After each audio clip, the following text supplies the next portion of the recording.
I said Malcolm alleged that some of Elijah's women were underage secretaries, and can you expound on that? Yeah, well, I guess they were, because they were there. I seen them. I seen them myself. It's all true. It's all true. Good evening, messenger.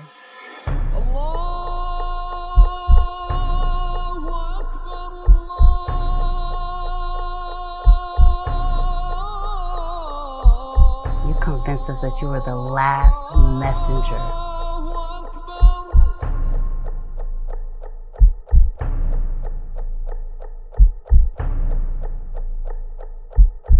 How many other bastard children do you have? You're watching America This Morning, America's #1 early.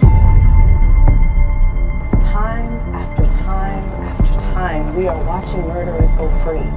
They hide behind their badges, they hide behind their white privilege, and they use the excuse that they fear for their lives to murder our young people in cold blood.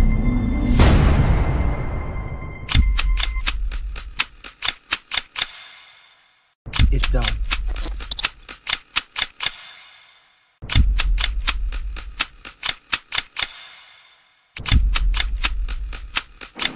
X, my brother. No. Don't think about it. All you self-righteous assholes do is march and destroy your own communities. Killing me won't change a goddamn thing.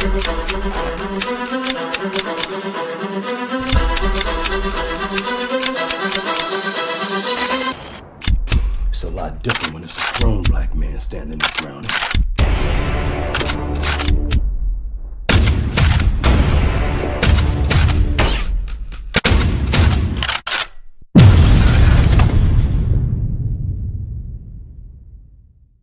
What? I said Malcolm alleged that some of Elijah's women were underage secretaries, and can you expound on that? Yeah, well, I guess they were, because they were there. I seen them. I seen them myself. It's all true. It's all true. Good evening, messenger.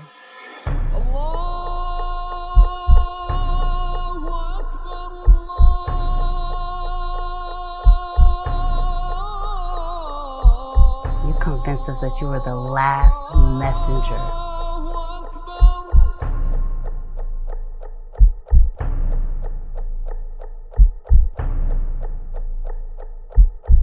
How many other bastard children do you have? You're watching America This Morning, America's #1 early. Time after time after time, we are watching murderers go free. They hide behind their badges, they hide behind their white privilege, and they use the excuse that they fear for their lives to murder our young people in cold blood.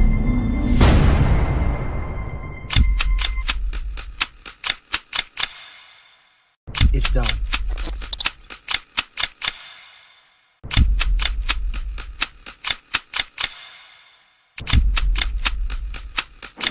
X, my brother. No.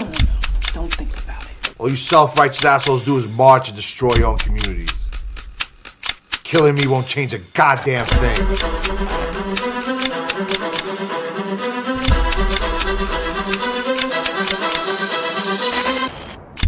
It's a lot different when it's a grown black man standing his ground.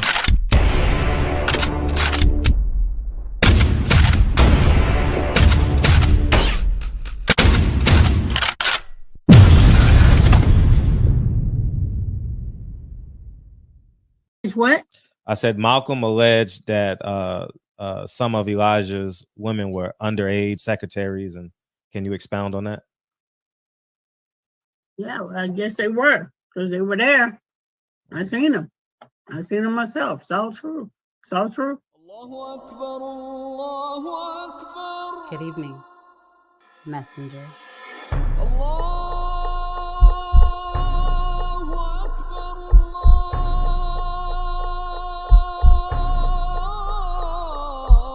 You convinced us that you were the last messenger.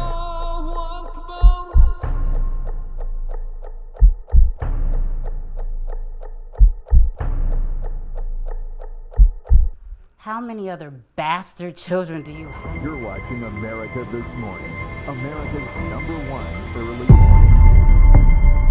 Time after time after time, we are watching murderers go free.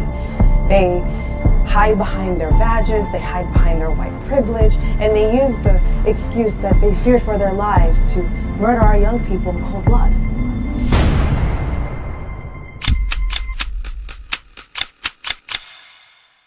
It's done.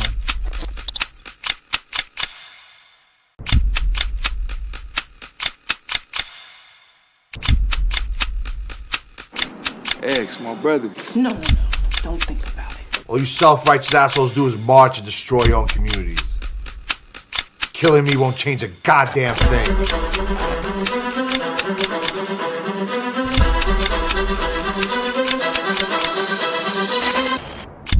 It's a lot different when it's a grown black man standing there frowning.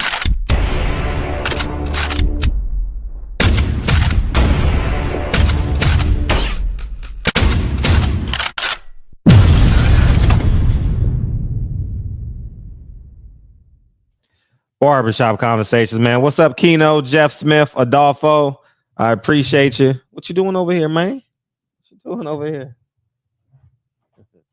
Coming to the stage after he closes the door. Oh, you don't have to close it. You can close it when you leave. Yeah, mommy can hear you. Let mommy and Kennedy hear you. Coming to the stage. Push that chair back. Coming to the stage. What's up, Mr. Flo? How you been, man? I ain't seen you in the chat in a minute.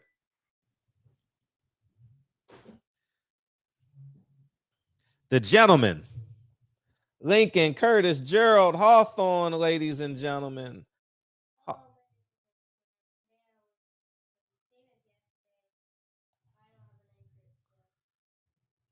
make a name for it by next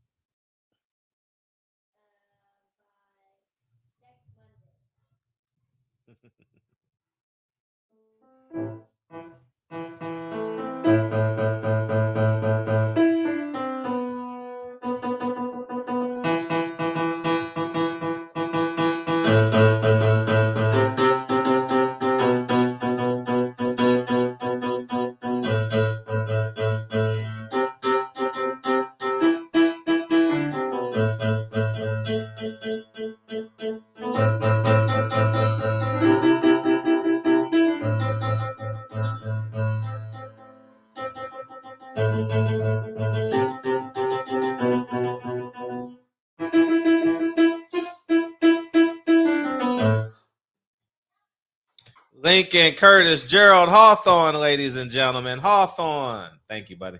I can promise you the next one will be longer. Longer? You want to play it now? Okay. Next Okay, next one. one. Tomorrow. Mayana.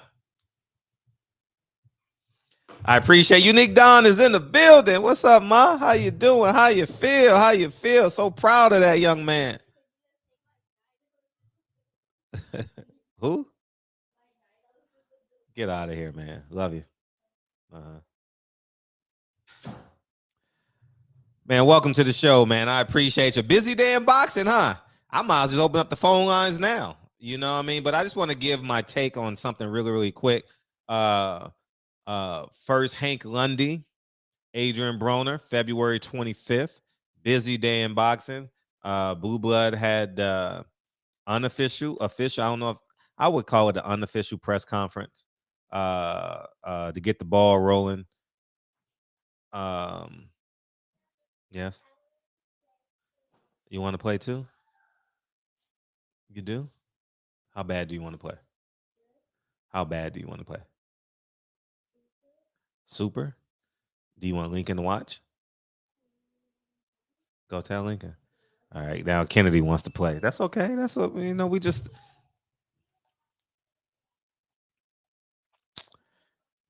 we just do what we do. You know what I mean? And I'm watching the Kentucky, Georgia. I don't know why I didn't have a TV in my other house. Man, I'm gonna tell y'all right now. This you want to perform? You ready? Coming next to the stage, the most beautiful girl in the world, Kennedy Lenny Jean Hawthorne, ladies and gentlemen. Hawthorne.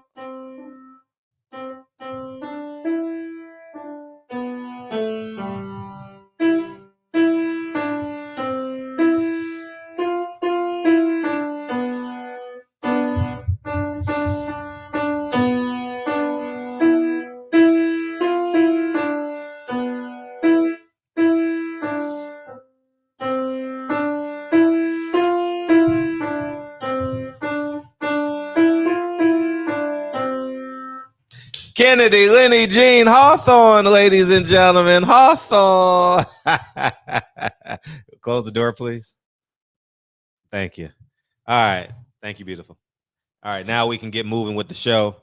Appreciate y'all, man. We working on our 10,000 hours, and ain't no use to do it in front of thousands. You know, I appreciate the few thousand that'll come in here and support Lincoln and Kennedy. If you got some kids that are talented and you want to post them on the show, you know, all you got to do is DM me a clip. I think you only can send me less than 1 minute, and I'll post it. You know what I mean? What's up, Unique Don? Yeah, the most beautiful girl in the world. And so if you got that, man, let's promote kids, man.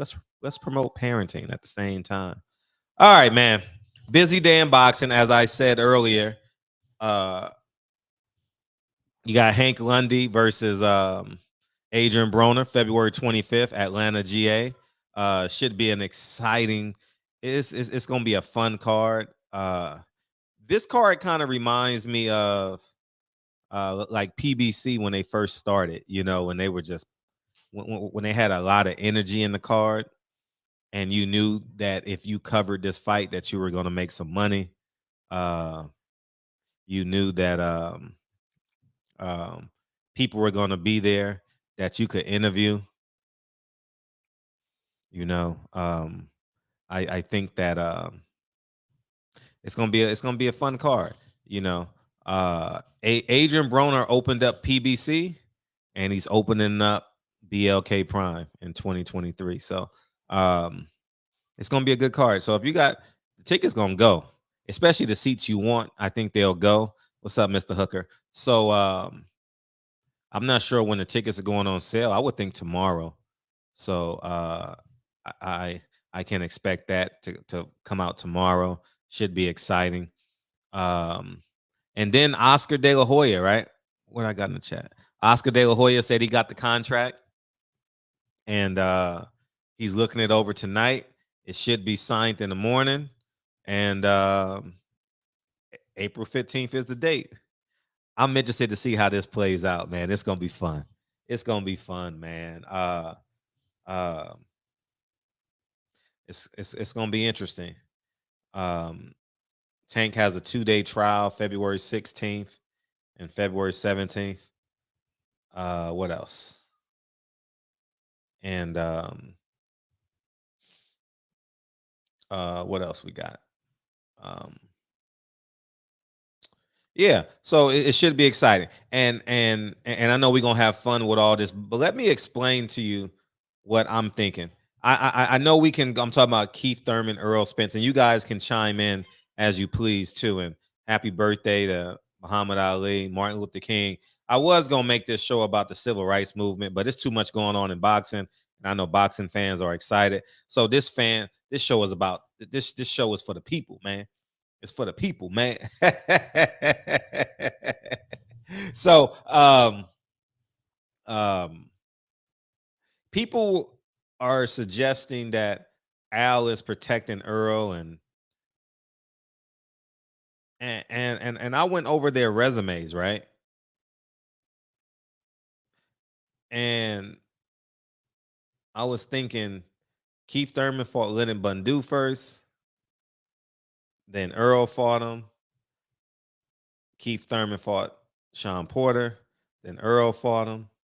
Keith Thurman fought Manny Pacquiao. Then Earl fought him. And then here's where I draw my conclusion. Al Haymon knows that Earl has maybe one more fight at 147. We'll see. And this is pure speculation. I don't believe Earl is going to take the Keith Thurman fight at 154, but let's just say for common sakes, for the sake of the argument, right, Birdman? I'm about to get my $50 from Birdman. And if he fights Keith Thurman at 154, he's protecting Keith Thurman more than Sean Porter. I mean, Keith Thurman more than Earl Spence. Fred, why you say that? Because he's still going to be the mandatory at 147 for one of those three belts when Earl Spence move up. And then he fought Danny, and then he fought. Yeah. Oh, Earl didn't fight. Yeah, but it was scheduled. I apologize. Thank you for correcting me. So that's what I'm saying. People think that Earl Spence is Al Heyman's darling. He's not. Keith Thurman is more Earl Spence darling. I mean, Al Heyman, Keith Thurman is more Al Heyman's darling. It looks like it. He's not, but I really think Keith Thurman, because he's never been able to he's never been under any pressure. He's always been able to come back and get a big fight. He had a tune-up with the Riverside Rocky in New York, and then he also had Manny Pacquiao. He gets Manny Pacquiao after fighting in January, then in July he gets him. So when people say, "Oh, Earl," but no, it's Keith Thurman. Keith Thurman is Al Heyman's baby. He opened up PBC with Keith Thurman.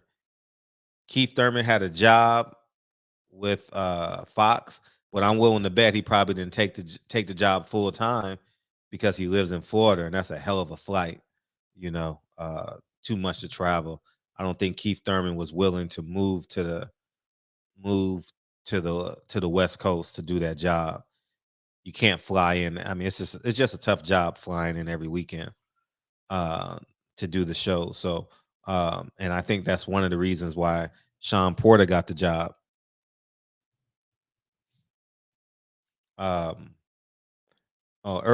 Actually, Earl Spence said that he was offered the job before Sean Porter was. But this move at 154 for not a belt will favor Keith Thurman more long term, because Keith Thurman's going to stay at 147, and win or lose, he's going to be in a number one spot to fight for a belt. And what would that do? That gives Al Heyman the belts again. And Al Heyman gets to manipulate and move how he so pleases. I didn't even see it. I didn't see the Coach Calvin Ford and Bill, but we talked about it yesterday and the day before, but I haven't seen it. But yeah, man, I'm opening up the phone lines, man. But I'm really, really excited about boxing, man. We got some real conversations going. Now all we got to do is see these men perform in the ring. And when these men perform in the ring, we got Adrian Broner, Hank Lundy, we got Tank Davis, Ryan Garcia. I wonder what Oscar's gonna say in the morning. Oscar done put himself in a position. He's the people's champ tonight. Oh, Oscar De La Hoya is the people's champ tonight. Oh, boxing is in love with Oscar tonight. I got the contract. So we gonna see what to do, man. We really gonna see what to do.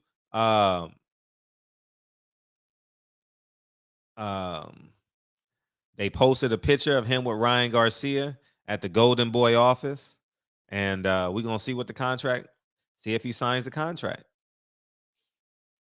Boy, he applied a lot of pressure, though. I ain't gonna front.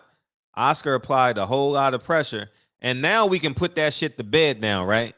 There ain't no contracts before a fight. Yeah, sure, there are contracts before a fight. It's PBC has been able to get away with a lot of shit. They have been able to get away with a lot of shit, like Bob Arum, like Eddie Hearn. When you do it in house, you're able to get away with a whole bunch of shit, and that's just it. But when you cross promote, I mean, when you use another promotional company, then that promotional company want to be protected, and I really believe Oscar wants to be protected. And they really believe they could beat Tank Davis. I think it's an interesting fight. It's a compelling fight. It's a highly marketable fight. And I don't know how many pay-per-views it would do, but I know it's going to do in the highs because people aren't going to stream it. People really, really want to. It's a fight party fight, and it's going to be in Vegas. LA is going to show up. Texas is going to show up. New Mexico is going to show up. Baltimore is going to show up. Philadelphia is going to show up. And it's going to be a fun ride to see this promotion. And you know who got a sleeper promotion? BLK Prime. Hank Lundy is a talker. I don't know if BLK Prime is equipped to handle an Adrian Broner and a Hank Lundy. I really, really don't know. But if they are, they got a sleeper. They got a sleeper sale. And what's up, Ramen? Rockman? What's up? Yo, real quick, I'm gonna get off. I'm driving. Did you check out Fight Hype? Stephen Espinosa interview recently. What'd he say? I think you've been vindicated. He was saying something to the effect that there are conversations that he's not privy to. Behind, I guess between PBC Oh, and really? oh yeah, you need to check it out. I think the transcript is on Boxing News 24. It's on Fight Hub, right? Fight Hub or Fight Hype, whatever. I'm not sure which one it is. Fight Hype Yeah. So during the week. So okay, yeah. So check it out. I guess do a quick search on YouTube and it should come up. yeah, it's 13 minutes. Yeah. Oh, so Check it out, and I'm listening. all right, we're gonna watch it right now. All right, talk to you. Why not? Marcos ain't gonna mind. Marcos don't mind the promotion of his platform. Let's see what Stephen Espinosa has to say. Recordings just got better. Hey, it's Dana from StreamYard. I'm so excited to announce that. Let's hear what he has to say. I've been vindicated. Marcos Villegas for Fight Up TV, powered by. And I'm not kissing Marcos' ass, but Marcos has been doing a really good job. I like how he pushed Adrian Broner. I like that. He didn't get caught up in that. Marcos, you've been doing a good job, man. I know we're not best of friends, but I think you've been doing I said that last night too. You've been doing a hell of a job. Keep going. Keep getting these questions asked. And yeah, man. Stage front VIP here with the head of Showtime Sports, Mr. Stephen Espinosa. Stephen, Spence, Crawford. It's the fight that we all want. We still hope. Let's backtrack a little bit. Terrence Crawford gets a knockout over Avenesian. What'd you make of it? Look, Avenesian certainly came to fight. And, I think even Crawford fans were getting probably a little bit, I wouldn't say anxious, but a little impatient. It's sort of like you're usually seeing, him break out. And then it was sort of like a bolt of lightning out of the blue, and it was over. So, maybe there's a little bit of ring rust there. You had a decent opponent, and Terrence took his time. And look, it was an impressive result. After the fight, he told us that, hey, I want to make this fight. And I think he's even tweeted at Spence, hey, I'm ready. How much is that weighing on the mind of Showtime, of PBC, and Arrow, that in fact is the next fight for April or these next coming months? Well, look, it's still an attractive fight, and no one's going to, hold grudges and say we're not going to deal with him just because the first time didn't quite go the way. You know what? He's not talking with direction. He's talking as it's still an attractive fight. No, you're supposed to say I've been working on this fight. I am going to go back and negotiate. I wonder if he said that, but it's weird that he's not talking in strong first person accounts. Way he wanted. But there are other factors now. There's been, there's a mandatory order. There's, all of that. And I think there's an assumption, you can wave a magic wand, and make it all go away to get a proper. Al Haymon waved the magic wand. If Earl Spence fight Keith Thurman, Al Haymon waved the magic wand and got all 3 sanctioning bodies. All 3 sanctions. I've never seen this in boxing history. All 3 sanctioning bodies to approve this fight, and it will be a WBC sanctioned fight. But like I said, Birdman, I don't believe that fight is happening. But we will see. Fight. I don't know that that's the case right now. I think it's not as simple as that. But look, I have no doubt, there's no one on this side, from Errol, most importantly, to everyone else, that is, throwing that opportunity away. I mean, they're still looking and saying, look, this can realistically be made, great. Now, having said that, nobody wants to go through that experience again. And I know, look, there's a lot of different versions of what happened. I know on On this side, it felt like the rug being pulled out from under us with very little notice. And, so yeah, there's a little damage control to be done there, but it doesn't mean that we're not going to jump back into the negotiation if there's an opportunity to do so. Yeah, a lot of people felt that with him doing that pretty much killed the fight, because on your guys' sense, like you mentioned, pulled the rug out from you guys, and you guys like, well, why are we going to do business with a guy that does this? So in fact, that maybe it did hurt a little bit, but that's not going to stop the fight being made, or it does present a difficulty, like a new. I think. Sorry to cut you off. Yeah. I think there's got to be a different dynamic, and there were certain points that, there were a range of issues that Terrence brought up that really didn't get resolved, and they lingered out there, and then then things all fall apart. So no one wants that dynamic again. So I think in order for this to be a productive thing to get forward, I mean, there's got to be a different way of going about it, than sitting there and sort of moving incrementally an inch at a time over months and months. So if this is going to get done, look, we all know what the issues are.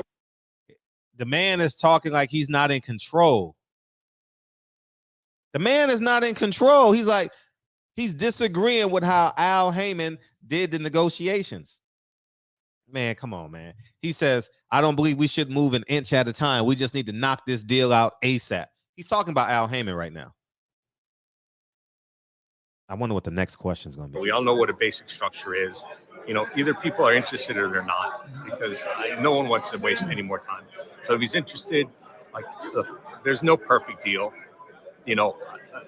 There's an old saying, a good deal is a deal where everybody's unhappy. Yeah, that's true. So, instead of trying to get the perfect deal, let's do the best deal we can in the circumstances before this thing, passes its expiration date. Crawford has said that, the negotiations was dragging on. You being on that side, can you talk a little bit about that? Yeah, I think I mean, look, again, I don't want to get into point fingers and inflame things, but I think if you ask this side, I think a lot of the dragging on was due to Terrence's own asks and, the timetable, in which he was responding. It seemed that a lot of time would go by after each offer. And there was just, a stubbornness that dug in on certain points that we thought shouldn't have been insurmountable.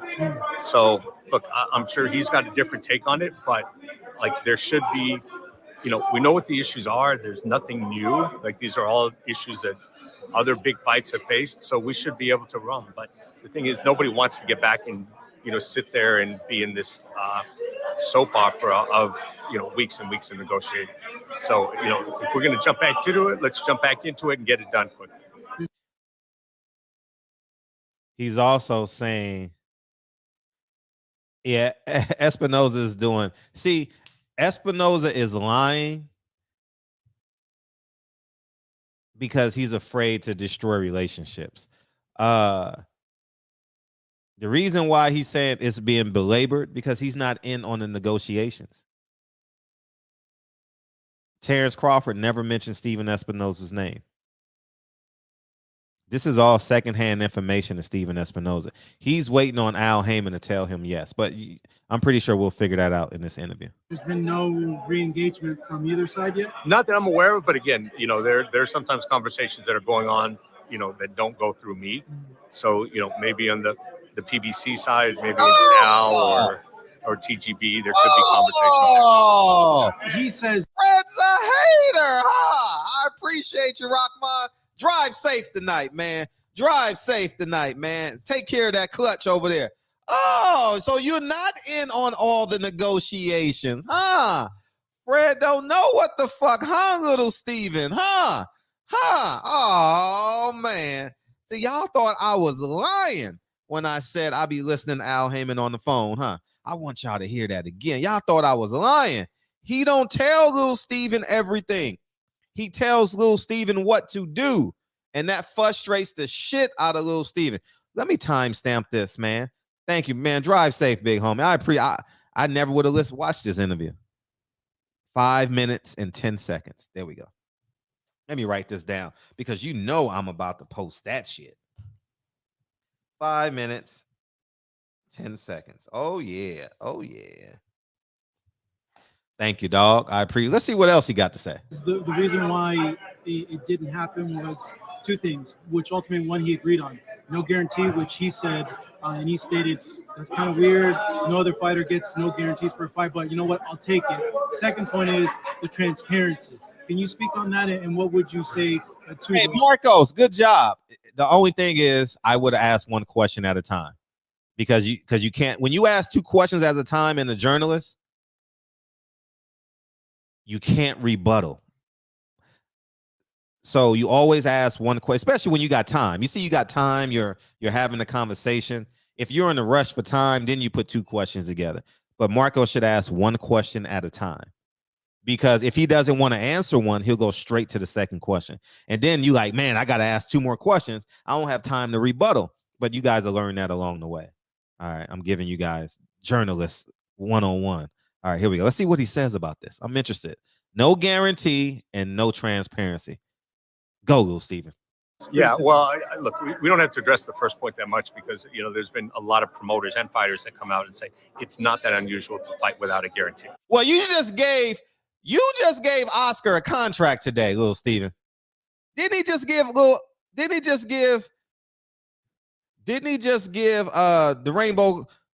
Rainbow YMCA De La Hoya? Didn't he just give YMCA De La Hoya a contract today? I'm just asking for a friend. Did he give YMCA De La Hoya a contract? I'm asking for a friend. He did, huh? Oh, so you do give out contracts when you're dealing with other promoters. Terrence Crawford has his own promotional company. Treat him as such. But no, you didn't want to, huh? Okay. And if you're a part of Earl Spence's team, y'all better be taking notes right now. Y'all better be taking notes right now because Al Haymon and Lil Steven is not on the same page like I've been telling y'all, but Fred is the hater. See, I get in front of the story and I tell you guys what's happening and I get called a hater. Fred, you a hater. I don't respect Al Haymon. Don't respect him. I don't hate him. I don't respect the man. There's a difference. I don't think about the man only when I'm thinking about doing videos. I'm like, man, how can I piss these Negroes off today? It's absolutely not. You know, and in fact, pay-per-view guarantees didn't even start coming into existence until about 3 years ago. Like, so the reality. You're lying because Bob Arum convinced the left-hander. He convinced the left-hander. What's the left-hander name? The greatest middleweight of all time? Well, I might have pissed Roy Jones off by saying that, but what's the man's name? Hagler. He convinced Hagler to take the pay-per-view split instead of the guarantee. So he's lying again. But when you're dealing with, anyways, he's lying. He's lying. Shall we continue? Is for the longest time, for the bulk of the pay-per-view business, there were very, very few guarantees. So now to come in and say I'm the first one in history that didn't get one, that's just factually absolutely incorrect. I can give probably off the top of my head 20 different fights. There have been, fights. There have been Tank Davis fights where he didn't get a guarantee. There have been Mayweather fights where he didn't get a guarantee. So look, that perspective is just flat out. You're right. The transparency is absolutely baffling. He got that in black and white. Seen the contract, it's there in black and white. And the reality is, the way we would have to account, like we collect the money, we do the accounting. You can't do an accounting without being transparent. Now, it depends what transparent means. To most people, it means transparency means dancing, man. He know exactly what we mean. What the hell is the budget? What are you spending money on? See, he's being slick right now. I know these motherfuckers, man.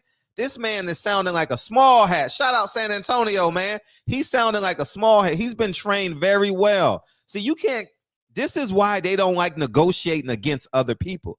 What do you mean about transparency? Well, how you want to mean? No, everything open to me. I get to say yes and no. I don't want to fly a private jet. No, I don't want to spend $50,000 on a private jet, Lil Steven, because I know you get that jet for $15,000, $20,000. I know that. I'm not spending $50,000 like Floyd Mayweather.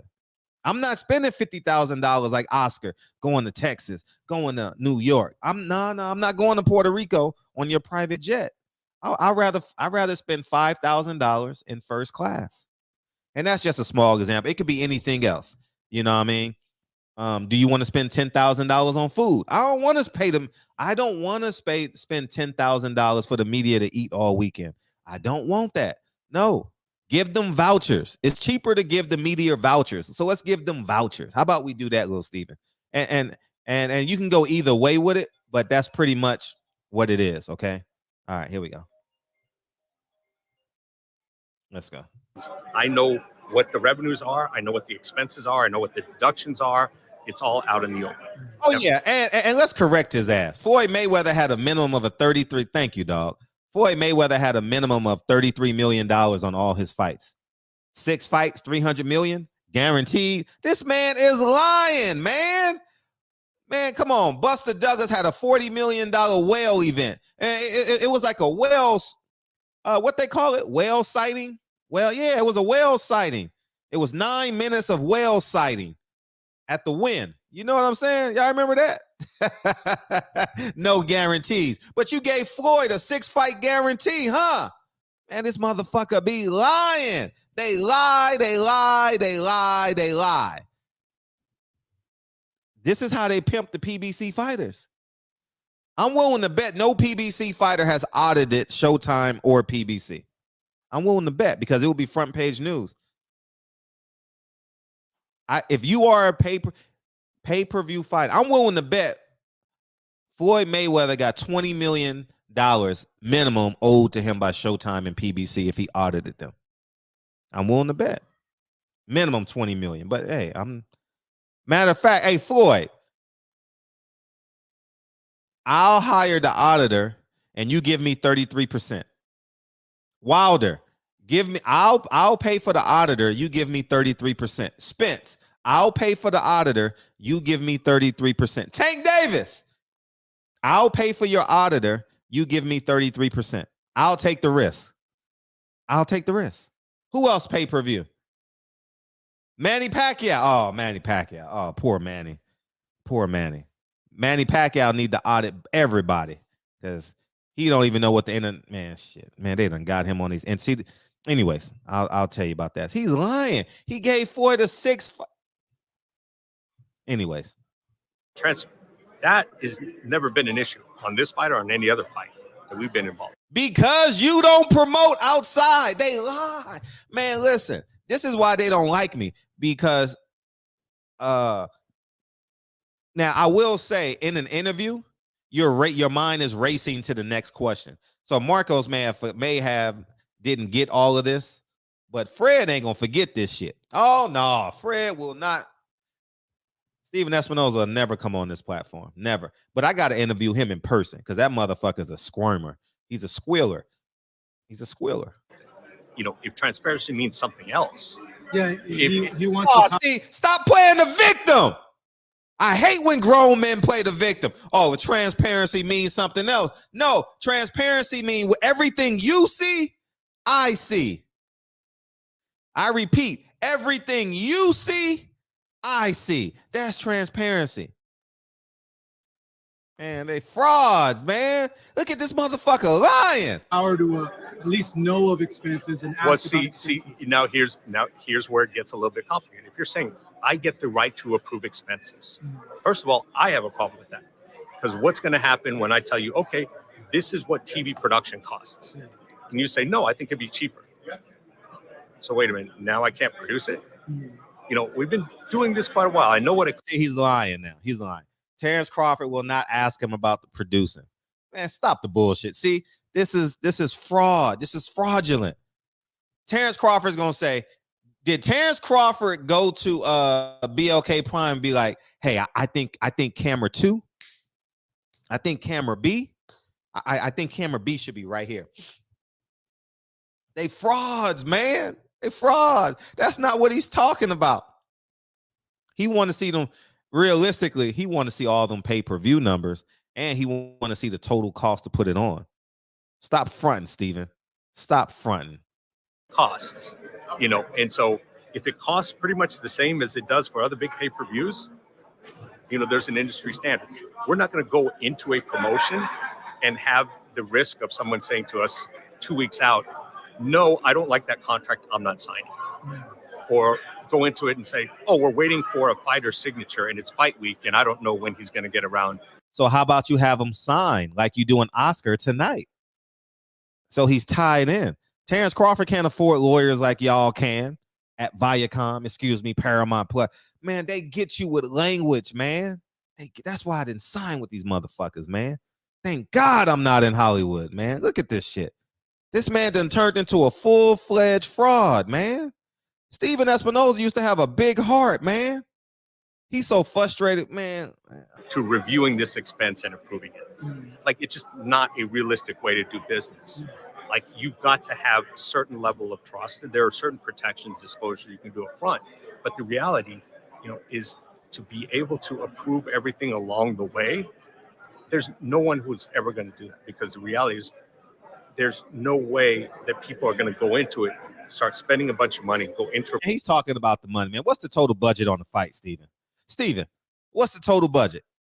Are we putting up 10 million? What's the total budget, man? So I know how much money I can make when you give me these pay-per-view numbers. How much are you selling this fight to Indonesia, Steven? See, he don't want to talk about that because these PBC fighters don't know. If Indonesia is buying this fight for $250,000 and Australia is going to pay $300,000 and Malaysia is going to pay $250,000, Steven Espinosa won't show these to Tank Davis. Tank Davis team, Calvin Ford, Kenny, whatever his name is, Leon 6'4", they don't know to ask these questions. But then he goes over and negotiates a $10 million deal, a career high payday to fight the 5th ranked WBO contender. I know. For promotion. And then let's say 2 weeks out, somebody gets, bug up their ass about an expense and says, you know what? I don't think, I don't want you to spend any more marketing money. Like, who's going to go into a deal where you are at someone else's mercy until the very last second? This is all fake. This is all smoke and mirrors. How the fuck he gonna get out of the fight if you have him sign the contract? And this is why Earl's team better wake the fuck up.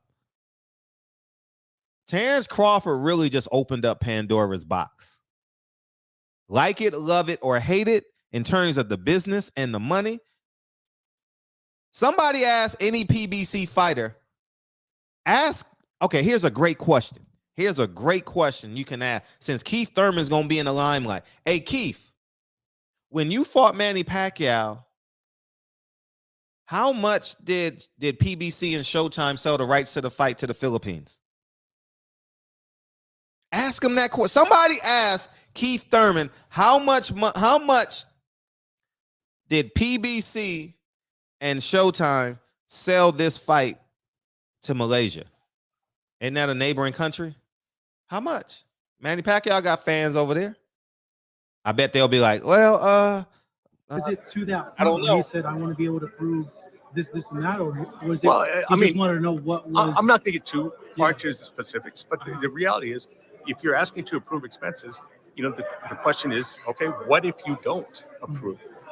What happens? We saw this, and here's a great example: Mayweather-Pacquiao.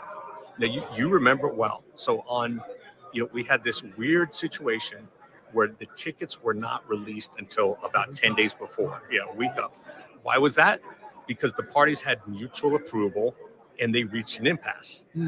And everybody was screwed. That is the cautionary tale. Like, so there, it's great to say, okay, mutual approval. Okay, but what if you don't approve? But you did approve. See, what if you don't approve? That's business. That's the risk of business. What if you don't approve? Ain't no tickets getting in the way of the fight. Bob Arum wanted his share of tickets. Al Haymon wanted his share of the tickets. I want ringside. Bob no, I want ringside. Now, how many ringside tickets we got? We got 4,000? Who's the A side? So you know what Al said? I take 3,000 ringside tickets. You take 1,000. Bob no. I want 1,500. You take 25.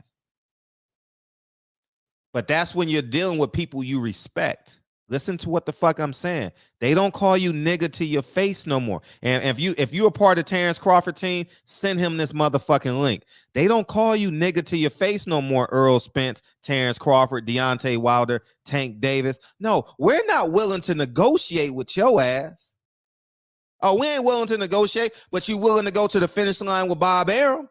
Huh, little Steven? Huh, little Steven?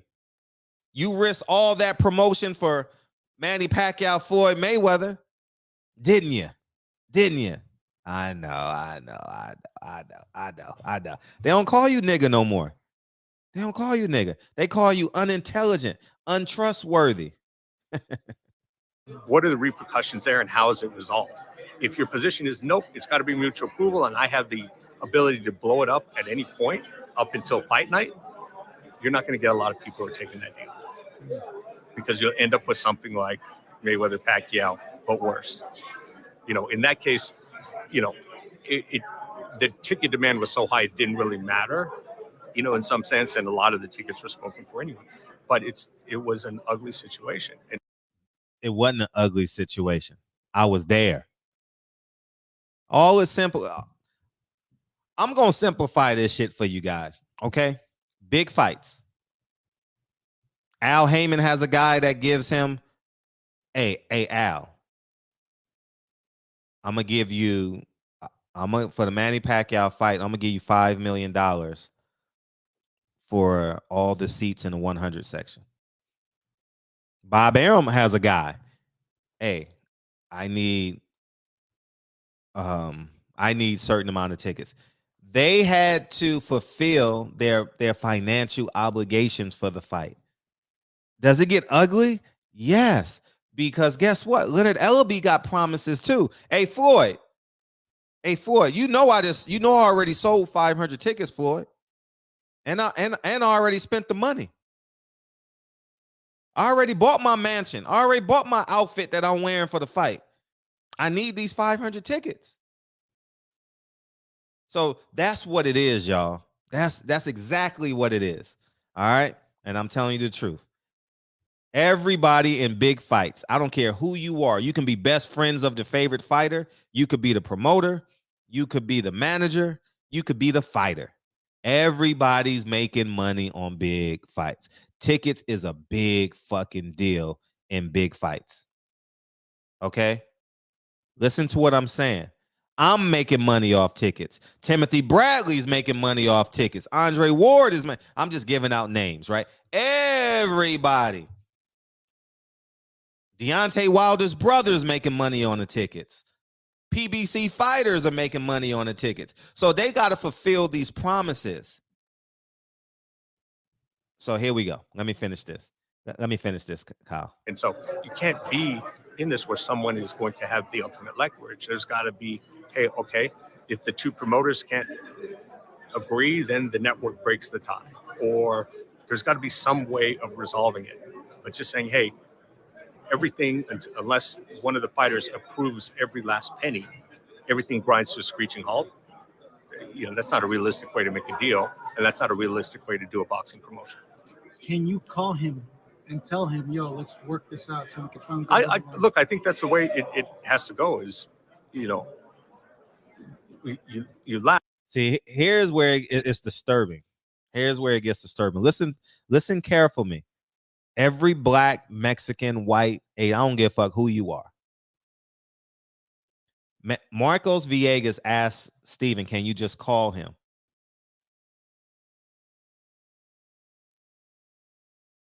Why can't Earl call Terrence? Why can't Terrence call Earl? Fuck this motherfucker. What you need him for? Make this man an employee. Don't make this man a business broker. Make this man an employee. Do you understand what I'm saying? Make this man a logistical worker. No, you work for the network. I'm giving the network $1 million to put this fight on. Here's the $1 million, and you throw it in their face. I'm getting all the money. Take it or leave it. Y'all got to make Steven Espinoza and Al Haymon, Bob Arum, Eddie Hearn, Oscar De La Hoya, make these motherfuckers true employees. But no, I'm going to consult with my team. Al Haymon makes the best decisions for me. Bob Arum makes the best decisions for me, and so on and so forth. Y'all man, listen, y'all done lost so much money. God. And people use the metaphor, but maybe we all need to get in the room and lock the door and, spend 8 or 10 hours. And if we don't have a deal, then everybody goes off and lives their life. But I think there's got to be. He said go sit 8 to 10 hours. Earl Spence, Terrence Crawford is a 90-minute flight from each other, I'm guessing. Why don't y'all just go make the deal yourself? Make the deal yourself, y'all. Be grown men. The leaders, you got to be a leader in your house, and you got to be a leader outside your house. Do we understand what I'm saying? All right, here we go. Let me finish this up. Be something to change the dynamic and change the pace of things. By the end of this year, are you fairly confident we get it, or you're kind of like, ugh? It's a tough one. Something has to change. We can't just repeat the same dynamic before. Spence was done with his deal. I think PBC terms we weren't that far apart from having terms resolved. So it's imminently doable. It's not something in the abstract that I could look at and say, look, we should be able to work this out in 2 or 3 hours. But that requires some trust, some give and take, and that's been a little bit difficult to get in this situation. At this point, Errol's been very clear he doesn't want anything other than big fights. He doesn't take tune-ups, not even after car accidents, not even after time off. So it's going to be a big fight. Whether it's Keith Thurman, whether it's somebody else down the line, it's going to be one of a So I guess he is fighting Keith Thurman. Damn. Handful of names that everyone expects him to fight. And do that. Have you gotten any indication from him that he, like, I know we've always heard this thing, like he doesn't like Thurman because Thurman never gave him a chance when it was his time. He's not going to give him a chance. Have you heard from Spence that Thurman's not an option? I won't fight Thurman. Look, I've heard what he said publicly, but at the same time, we also the situations, Spence don't call you. Besides that pump fake leaked audio you gave. Business is a powerful, persuasion. Money. Yeah. Is a powerful. So look, I think if it's the best. I think is what you feel. I think. Best business opportunity for him. What you believe. There's probably some satisfaction that he would get if he's able to get in there and beat Keith Thurman. So look, no, you're not talking to him, man. Just say that. Say no, I'm not talking to him. I haven't spoken to him. Al Haymon calls me when he needs me. I'm just sitting waiting on Al Haymon to give me the okay. That's all I'm doing. There's definitely some grudges held and some resentment, and sometimes that makes for the best fights. How likely is Jerome? Do you think he would take that fight if it was presented? I know, athlete wise, he would, but in terms of business money, would he? Yeah, I think so. It's. I think Jerome is getting to the point where Spence was, which is, Spence was avoided and was delayed in getting his title shot. I don't think that. Hey, I'm gonna tell you that Jerome's at that point yet, but the clock is ticking now. I mean, if he wins tomorrow night, he'll be interim champion. He'll be the mandatory. Now, the clock starts ticking is when does he get his title shot? Right. And so I think. Great job, Marcos. Great job, Marcos. Great job. Let me close by saying this.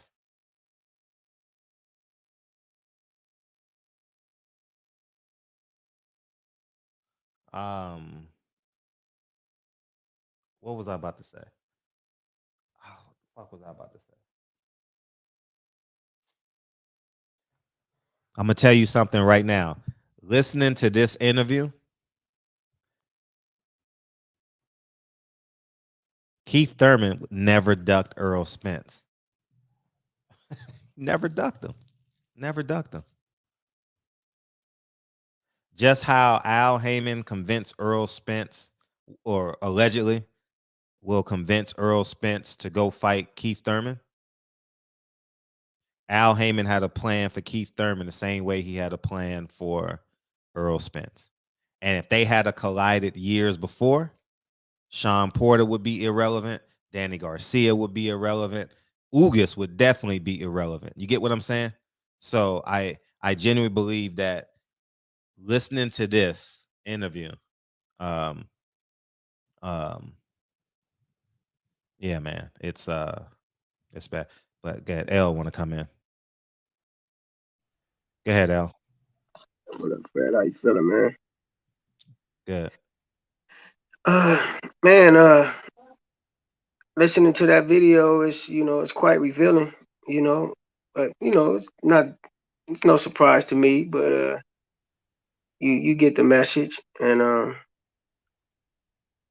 it's true what you said. The last thing you said about Thurman never ducked Spence. I'm glad you said that, and I've been telling cats that for years. These fighters don't duck other fighters. Believe me, man. It's very few dudes that has done this for their whole life that's scared of anybody at their weight class, man. These dudes bang with dudes 15, 20, 30, 40, 100 pounds bigger than them in the gym. They've been doing it their whole life. But I'm going to ask you this, though, Freddie. Most of the things you saying tonight is true, and it's right. But I want to ask you this. Do you think if you would, and I'm only asking this to give you some perspective, do you think if you were a fighter on PBC in a similar situation to what Earl was in, or even being on the opposite end of the spectrum, being Crawford, do you think it would go any different? With my brain? Just period. It doesn't matter. With my brain? With who I am as a person? Or yeah, do you think? Okay, what would that difference be?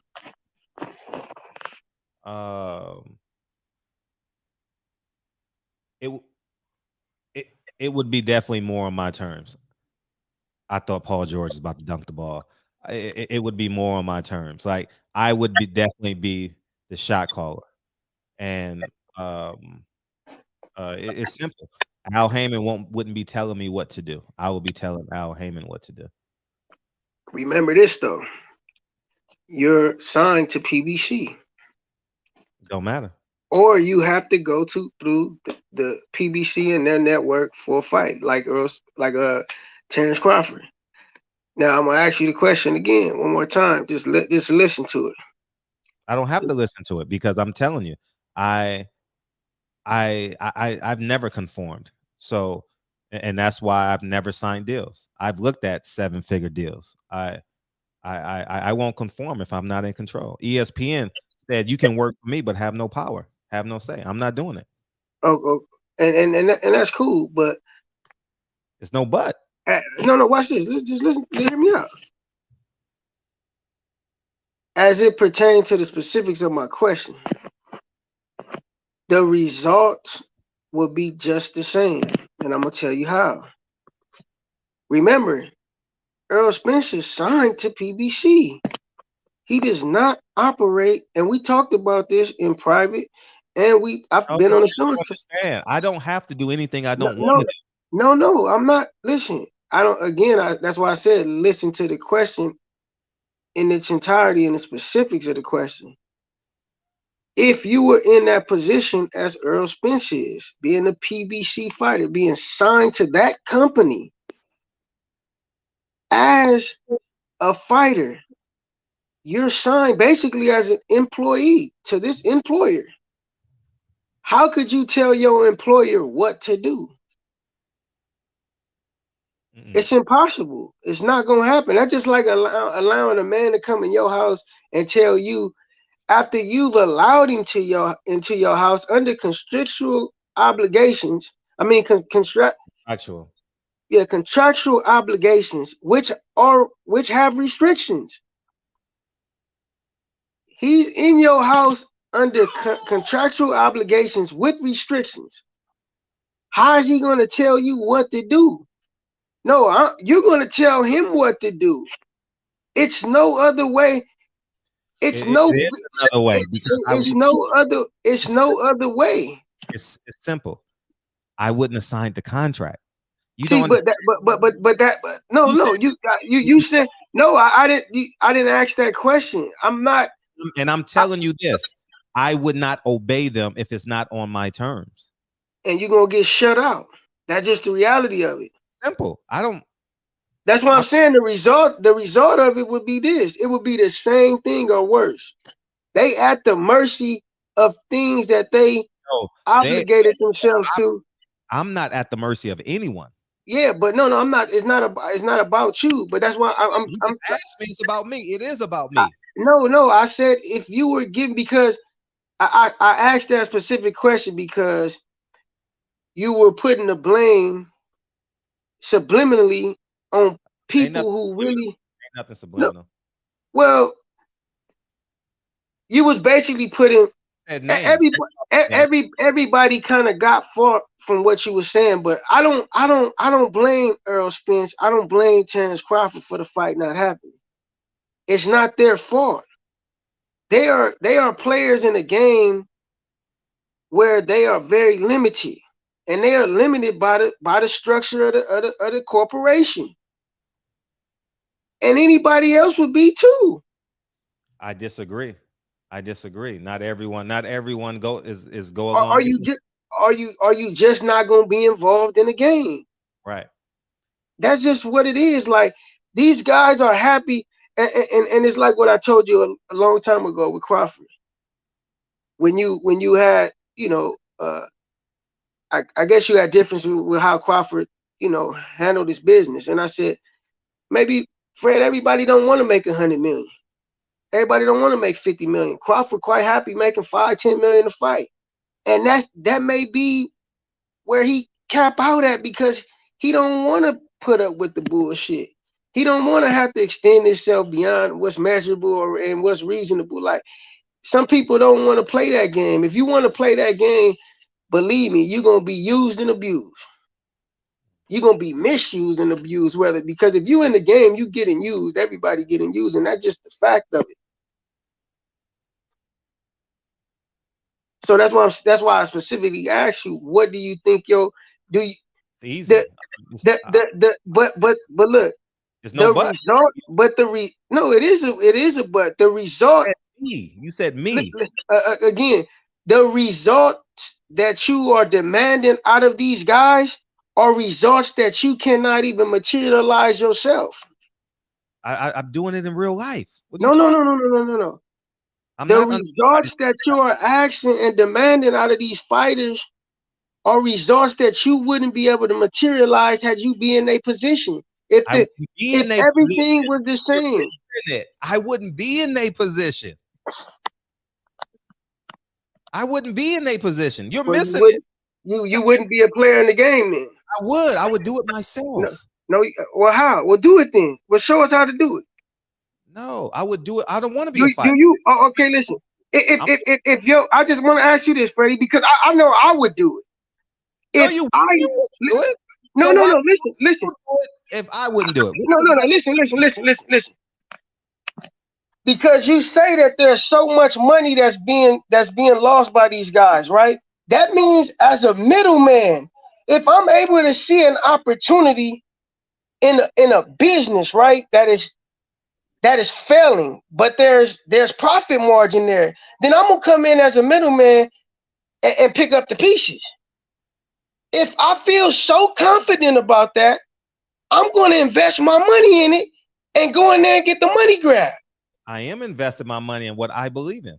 Oh, so you don't believe that much in what you put and what you offering as a solution? No, because if you a businessman, you're gonna go in there and pick up the money. You got to let me respond to you, dog. It's real simple, guys. Frederick Hawthorne will never have a boss. Frederick Hawthorne will never sign a contract if I am not in a position of power.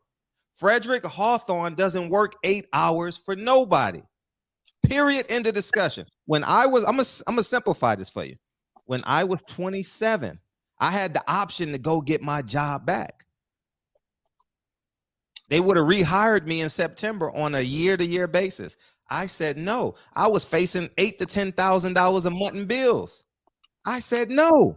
I made it happen. You guys got to understand the mindset. You guys are putting me in a position of mediocrity. Fred don't have a mediocre in terms of power. No, I'm not that. I would not have. Nobody has total power in this structure. Well, I have as much power as need to be as I want. And you have enough power to live the life that makes you comfortable and that you happy with. And that keeps you safe and keeps you comfortable, because anything outside of that, you're going to get checked, because there's checks in the system no matter what you do. No, it's not. See, that's the point you're missing. It's not. I'm not missing. That's reality, Fred. No. When you have ownership, you create the contract. All right. Watch this, Fred. I'm gonna make a point to you, and we spoke about this, but I don't think you was listening to me. We spoke about this in private. I got a hell of a memory. I agree with mostly. I respect the hell out of you for your business acumen. You know what you do in your personal life. You know, as far as with the investments in the properties, and even But just get to the. Hold on. Even with your zeal to go out there and fish for information from sources that are more, educated than you are, because I know you got financial mentors in your life. You make mention of these people. Like you say your business partner taught you a lot of things in the real estate game, and that's good. But and I agree with all that. Ownership is great, but I'm gonna tell you how cold the system is, and this is just a fact. How many properties do you have, Fred? If you don't mind. Too many. Oh, okay. Too many is maybe what, 10? Is it a number plus 10? Go ahead. Just go ahead and talk. No, I just want to make a point. Is it a number more than 10? It's a good number. It's a good number. I'm gonna ask you this. Mm-hmm. How many of those properties do you outright own, percentage-wise? Just outright own that you're not paying the bank no money towards? I'm always going to be in debt forever. Oh, okay. Now understand this. Do realize this, that we live under a financial structure. That's the point. No. Why you don't want to let me make let me make my point? You already made this point 2 days ago. No. Let me make my point. It ain't a poor man mentality. It's a fact. No, it's not. No. Listen, Freddie. Do you understand? Look, Freddie. Just make your point. Just make your point. Make your point. Oh, okay. I'm gonna just tell you a little. I'm gonna just disclose some information, Freddie. No, just make the point. I know. I'm about to, Freddie. I'm about to. You just like hearing yourself. Hey, just make the point. It's not that I like hearing myself. I like being realistic about things. You know what? You know what I've come across by being at like the racetrack and being at, in Vegas. I've met super wealthy people. I'm talking about people that's worth hundreds of millions of dollars. And they've given me little game. And you know what I learned? That unless you part of that upper elite, it's certain things that regular people in society just don't have access to. Point blank, period. Point blank, period. You can go out and you can go out here and own as many properties as you want. If you don't have that deed that's not attached to the bank, you don't own it. That's the reality. And I'm not knocking nobody in the real estate game, because I want to get in the real estate game. I want to learn about the real estate game. But the fact that you are forever in debt, and the system is designed for you to be forever in debt, because you get penalized for paying straight cash for things. And if you don't get penalized, the Fed's going to be on you. Don't you understand how cold that is, though? And I'm not knocking nobody with their real estate ventures, because I believe in it. But it's restricted though, and it's constricted. It's really not. You don't really own it if they can take it from you. That's all I'm saying. Like it's only certain. How How much property do you own? I don't own no property. Are you not an expert on this? It's not that I'm not an expert, it's I'm a realist though. No, you can be a realist all you want. But listen, I'm telling you, people that told. Listen, Freddie, I'm telling you, people. I'm telling you.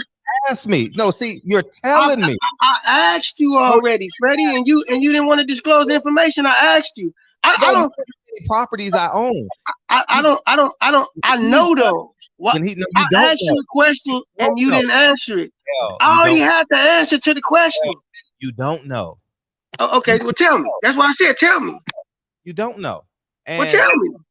And the more property you own, if you don't over leverage yourself, the better you're going to be. I don't pay taxes. You pay taxes. I create jobs. You don't create jobs. I don't pay taxes. I live for free. My entire life is free. Why do you think I bought a property and I showed it the other day? I remodeled it and I bought it this year. I'm going to buy a property next week. So you know what I'm going to do? No, you don't understand. You're just talking. How are you living for free when you just told me that you're forever in debt? How is that free? Tell me. That's simple. No, it's really, really simple. No, tell me. That's real simple. You telling me you live for free, but you're forever in debt. Yeah, because I'm gonna tell you what some people that's worth hundreds of millions of dollars told me. I'm gonna just tell you what some people that's worth hundreds of millions of dollars told me. Can I bring in somebody else? Because you're just I'm just speaking real. See, you don't want to hear the truth now. Now it's can you bring in somebody else? You own property, so it don't matter. You're not an expert. I'm an expert. Have you ever taken a loan out from a bank for a property? Well, tell me. Tell me. I just told you, but you interrupted. Come on, I'm not here to measure dicks, man. I don't care about that. No, I'm just saying you don't have the experience, then you can't speak on it. Well, let me talk. But look, you speak on a lot of things you have no experience of. No, you just here to disagree with me. Let me bring in Drew. No, I'm not here to disagree with you on it. Hey, Drew. What's up, Drew? Oh, what's going on, fellas? How you doing? How you doing? What up, Drew? Chilling. I think there's a lot getting lost in translation. I agree with what Fred's saying. It's a mindset thing. Like my granddaddy, my daddy, like they never taught me to think of some system or some structure. You're a man. You do whatever it takes. No matter who's in control, no matter who's in charge, you impose your will. There's no system that's going to stop you. Only you going to stop you. And like me and Fred talked when we was at the gym, like there's certain people that are just gonna go after it. Don't matter. You could trace their bloodline in every empire. They got it. And that it doesn't matter what structure it is. It could be totalitarianism, capitalism, whatever. There's certain people that are just gonna go get it. They're not gonna let no rules infringe upon their mentality. Accountant? That's a real question. Do you have an accountant? Who, me? Yeah. No, I don't. How many tax laws? Do you know tax laws? I know a lot about the financial system. I'm getting my first CPA test is next month, Fred. I'm telling listen. My audit exams on the 25th. Please listen to what I'm saying. If you don't over leverage yourself and you own property, you're going to live the best life you've ever lived. Get you an accountant, learn the tax laws. They add more, they take more every year, and you will live the best life you will ever live. You know who speaks on that a lot, like not over leveraging when you fit your first prize? Is Grant Cardone. Yeah, Grant Cardone. That's how he saw 9 figures. Yeah, man. I agree with the idea of owning property to generate a steady cash flow and a continual growth in your cash flow. I agree with that 100%. But to truly own something means that you're not in debt. If I truly own it, I'm not in debt. If I'm in debt, I do not truly own it. That is a fact. That's simple. I don't have to have no fucking degree. I don't have to have no property. That's just a fact. If I go to the bank and I have to be obligated to the contract to a contractual agreement to where they have the lien on my properties, and I'm paying them basically a profit in which they'll make, and which is called interest. No, and you if don't pay. I fought, Another thing too, you don't pay. That's the whole no, other thing. No, see, because that's where they make their profit at, though, Fred. They make their profit in the interest. but you get the money back. That's what the whole point of this whole thing is. Your accountant gets you that back. I get my interest back. But that's a tax deductible. It goes through another door, L. That's cool. That's cool. I don't mind giving the bank the money. No, and then it goes out through another door. I get it. You gotta give the money to make the money. But no, that's not what I'm saying. If you're for, I understand. It's all the same game. It's all the same game. It's not. It's not the same game. If you're in the game, just okay. like you're a boxing trainer, right? You're a boxing trainer, right? So I say, L, teach me how to throw a jab. I didn't say, L, teach me how to shoot a free throw. I didn't ask you to do that. You're coming and telling me, a man who probably has a land value of probably close to nine figures, a land value. I said land value, probably close to 9 figures. Can anybody come take that from you, though? No, you can't just take it. You can't just take it. No, you can't do that. You can't do that. This is what the Moors say. Oh, that whole conscious community shit. They can't just take your property. No, they don't do that shit, man. Reading too many books, you don't have the information. If you want to learn the information, then you ask me. Let me disclose something for you, though, Fred. Let me disclose another. You know, I used to work for a property management company, right? I asked you, do you own property? But you know, I used to work with the bank, though. You can do what you want. I used to work with a company. I don't have to disclose. I know. Listen, I know enough to understand the system that we live under is flawed. You don't and know it's for the it's for the 1%. You don't. I am the 1%, L. No, you're not. You don't even see this. I'm glad you got aspirations, though. But you can't you can't put out a false narrative and then shit on everybody else, because that's what you're trying to do.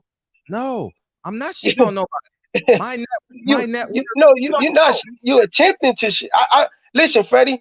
I hope you work. I hope you worth 100 million. I hope you listen. I don't have no quarrels with you becoming filthy rich. I hope you get to 100 million. I am filthy rich. I want you to own everything you have. All your properties, own them outright. No, own your properties. That's my goal.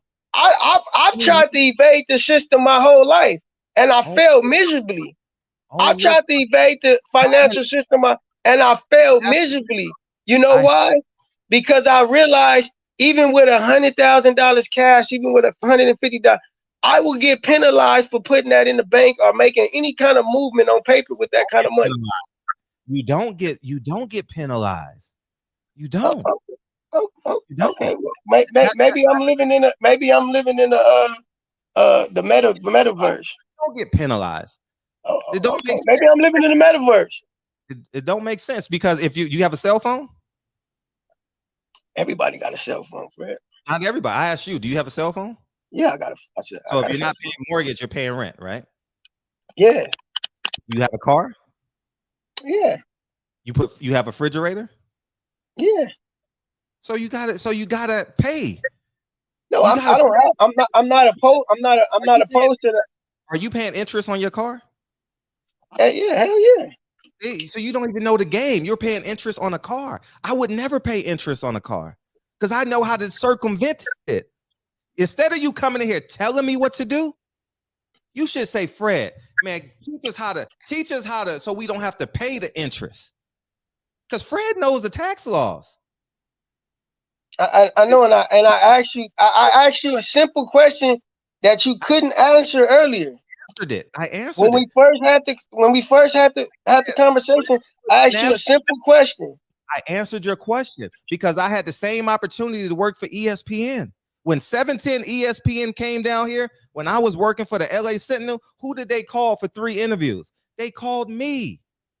I had And a why six. did you take those 3 interviews if you didn't want the job? And Redundant questions. You're asking redundant questions. You're asking redundant questions. I do no, it I'm asking a real question.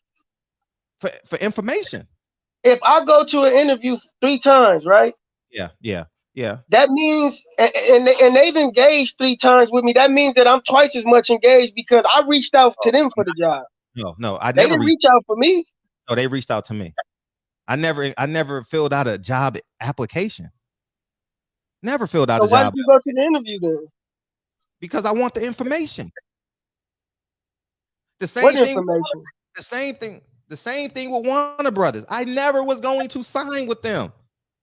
Never. That's the same thing. Like when we were getting recruited, in grad school, Fred, we were getting recruited. We didn't have to go fill out no application. They came to us. No, never. I did 3. I don't know how many interviews I did with them down there in Burbank, right here. I did the same thing. I did some with HBO. There's a business management firm in Century City gave me 3 interviews. I'm like, nah, I'm cool. But I got the information. I got the process of what they do. When I it's real simple, guys. If you don't have the hands-on experience, you can read as many books as you want.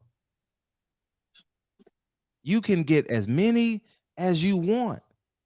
If you're not in the game, how do you know how fast the game is if you're not in the game? How do you know how good Paul George is if you're not playing the game? How do you know how good Kawhi Leonard if you're not really guarding him?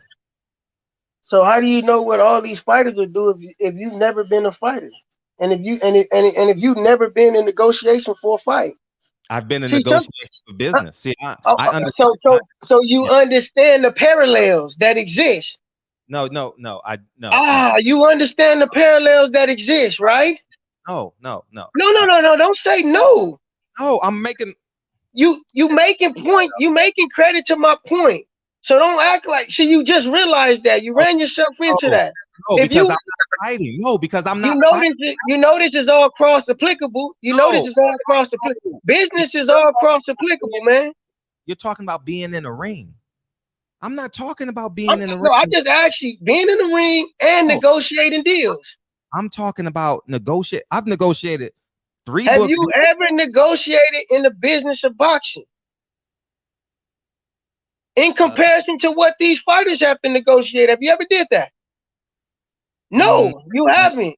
No, but you have an idea because business is all this. It has parallels. You understand the parallels that exist. I'm going to disagree with you because you wrong. You disagreeing and you not stating the fact. Well, you let me talk. All you doing is coming for the past 2 months. All you do is come here and disagree with me. But here's the point. No. I'm not disrespecting you one time, Freddie. You let niggas disrespect you and you hear them out. You let niggas argue for an hour straight and you hear them out, and I'm the problem because I'm engaging in intellectual conversation and I'm keeping it respectful and I'm looking to learn something. So teach me. No, I don't want to teach you. I don't want to know because you're being sarcastic. But the point I'm not being sarcastic because the questions I asked you was for informative purposes. Because like I always say, I come on the show to have an exchange of knowledge, an interchange of knowledge. Let me talk. I will not disclose names. I have helped 3 championship fighters get deals. Get motherfucking deals. 3. How do I know PBC contracts? I've read them. How do I know top ranked contracts? I've read them. So all this back and forth, Fred don't know the language. Fred, if I opened up my, if I had during COVID, I helped 3 fighters. 3 fighters. Swear before God. Help them with their deal. But you can go back. Fred. Okay, I'm lying. I'm lying. Because if you did, you would make that known. No, I would, and I have. You've held no bars. You've held no bars for things more serious than that. No. If it meant you being right, Fred, you would be. Come on, man. The same way you said, you know about my classroom, right? Your classroom. What are you talking about? Man, listen. We'll just agree to disagree, and People have the right to agree with you. People have the right to agree with me, whatever they want. But I'm gonna say this: if you want to learn, it's cool. I want to ask this: have we had these type of conversations in private, you and I? Not in a long time. But have we had them though? About every topic. We've had these kind of conversations, so this is not nothing new to our relationship.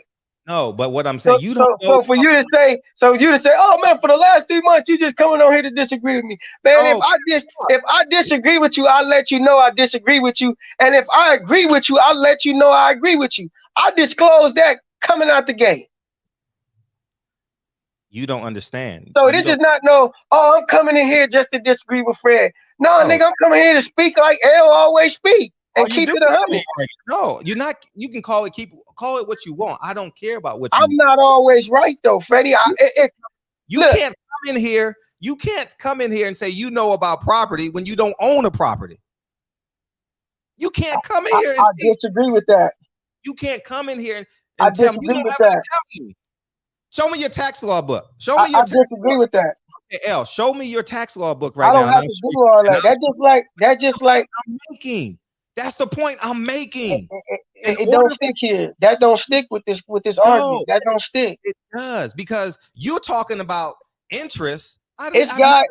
I'm gonna give you an illustration. No, you're just talking. I'm not just talking. I'm gonna give you an illustration.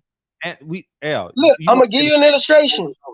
There are some people that have never boxed, right? That have never boxed in their life, but they became great trainers.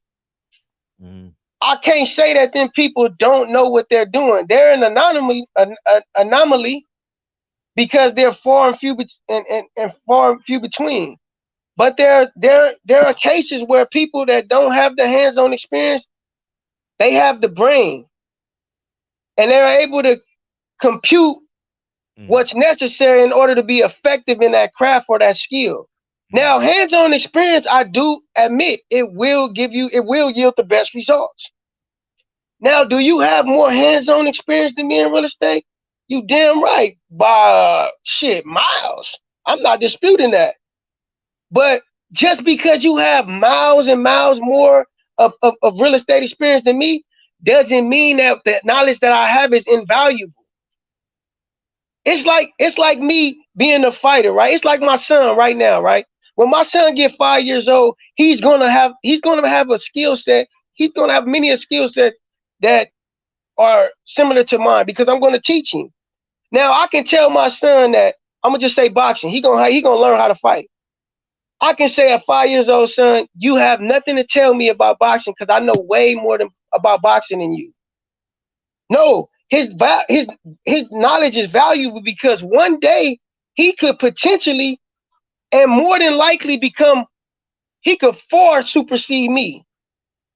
So just because at that very moment he doesn't have the knowledge that I have doesn't make the knowledge he has invaluable. And it doesn't mean that he doesn't know anything. I keep telling you, Fred, you have an habitual nature to just underestimate people or to, I don't know, put yourself way at the top and everybody else is so far at the bottom.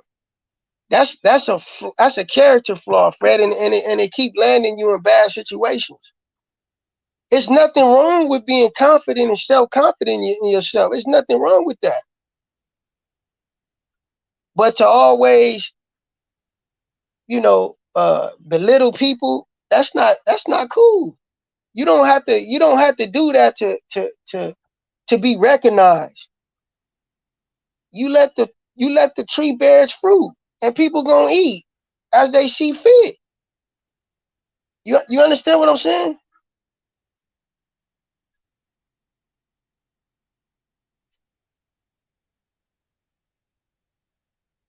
You still there, Freddie? I'm just waiting on you to get done, because now you're a shrink. First you're a businessman. Now you're a life coach. So continue. Go ahead. Continue. Continue.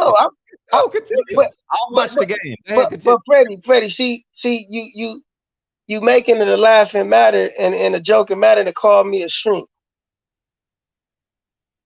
But You're You also, psychoanalyzing me. So, but no. But you also threw shade at me, and I never made a rebuttal to say that. Oh, now you this or now you that. This happens in these disagreements happen in conversation, and you come to a resolution. And this is the resolution that I've come to. And you can live with it. And I'm comfortable with you living with it. I'm not going to rebuttal you. So go ahead. Because you the one that first fired off at me. You fired off at me by undermining my intellect and information that I was giving you. We're not the same in property. You said what? We're not the same as it comes to real estate and tax. We're not the same. You're right. We not. But if I state a fact, you can't undermine it based on where your work at. You can't look. If I state a fact, you cannot undermine a fact. You don't know. You cannot undermine a fact. Tell me where I've lied. You paid interest on a property before. Fred, come on, man. Have you paid interest on a property before? Have you knocked anybody out before? See how stupid that? Like we can get stupid. No, because you don't know. You're talking about paying interest and never own anything. I don't pay interest. That's why I said you don't know the law. That's a damn lie. Everybody pay interest, man. Come on, man. It comes in one door and goes out the other door. Come on, man. And you win and they don't. It goes in one door. You bigger than the program, huh? You bigger than the program, right? No, we'll just sit and listen to you. You bigger than the program. Oh, I play the game. But you know. So there you go. You answered the question right there. You play the game. You don't make the rules. Because I do make the rules. You play the game. You don't. You just told me you play the game. You understand that. You play the game. You're a willing participant in the game and you know your rule. No, I don't have a role. It's okay though, Freddie. No, it's not okay. It's not. You don't know what you're talking about. Okay, Freddie, listen. I promise you this. I promise you this, Freddie. I promise you this. We'll agree to disagree. Are we done? I'll double my income this year for the purpose of you showing me an economic system that you can create. You, me, and money don't get along. No, Freddie. I will double the amount of money I make and invest with you if you can show me a system that you can create that's better than the one that we under, because the one we under is flawed. It's flawed. It works. No, it's flawed.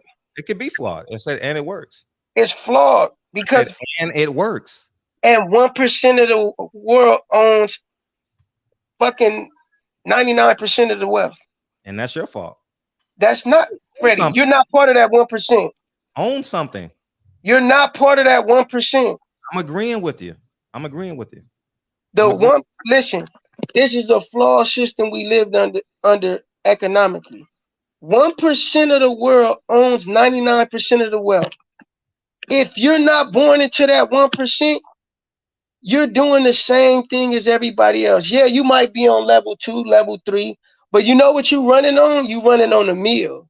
Your meal just might be a little bit more controlled. I agree. It sounds good. It's a fact. You're not going to negate a fact based on your worth. Okay. You probably you worth significantly higher than me. I don't care about that. No, you worth significantly. Listen, this is not for ego. This is not for ego because I have no ego, Freddie. You're worth significantly more than I am. I'm not talking about that right now. No, because that's what you're not talking about it now, but you mentioned it and you're going to get there. So listen, Freddie's worth significantly more than me, but because you're worth significantly more than me, does not negate the facts that I'm bringing to the table that you don't want to agree with for the purpose of your ego being damaged. I agreed with you already. But and it's the same thing I said. It's the same thing that caused to have a quarrel, for you to have a quarrel with what I've been telling you. You agree with me now? It makes sense to you now? Exhausted of this conversation. Huh? I'm exhausted of this conversation. Damn, the truth make you exhausted, but a bunch of niggas can come on here cussing each other out, telling that they gonna kill each other and this and that, and you can and that's like entertain. You said it was entertainment to you. I'm exhausted. I'm exhausted. So that the truth exhausts you, but nigga shit and bullshit entertains you. No one can talk when you're here. No one can talk. You've been talking. We've been having a conversation. I'm not spitting no monologue, man. We having a conversation. We're not having. See, you talk. You just gave me the mic 10 minutes ago and said, "Go ahead, L." Are you done? Can I talk to you? All right. Are you done? I'm gonna beam you out. Are you done? Why I gotta beam out? Because I'm done. Appreciate No, you. I'm listening. Why I gotta beam out? Oh, my bad. I kicked out the wrong person. My Oh bad. man, come on, Freddie. Why? Peace. Because I don't want y'all to understand this. It's that mindset. Oh, it's the system. No matter what you do in this system, you're always going to be under control. No, get your own. Create your system within this big system. If you want to get technical about it, we're all under control. Okay? We're all under control. If you want to get technical about it, everybody's under control, right? Everybody's under a system. Everyone is governed by a government. Okay? Everyone is. But that nigga mentality, oh, you'll never own anything. You'll never do this. Well, what's the solution then? What is the solution?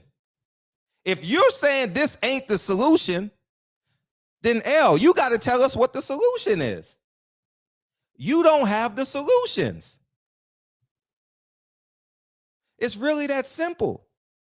It's not about money. It's not about just money. We can go back and forth and back. It's about being independent with your money because people go to work every day. People go to work every day and give a motherfucker 8 hours. 8 to 10 hours a day. I'm not driving a truck. I'm not, and this has nothing to do with it. I'm not willing to give a man 8 hours of my day. And I'm not willing to do it at all. If everyone is under this umbrella of this system, but that's that black conscious talk. Oh yeah, of course we're all under a system. We got government, we pay laws, we pay taxes. But guess what? If you don't know how to circumvent those taxes, then you're out of the game. That's why the 1% and the wealthy wins. It's simply that answer. If you don't want to learn the game and you want to sit and complain and not listen to a man that is in the 1%, my tax bracket say I am in the 1%.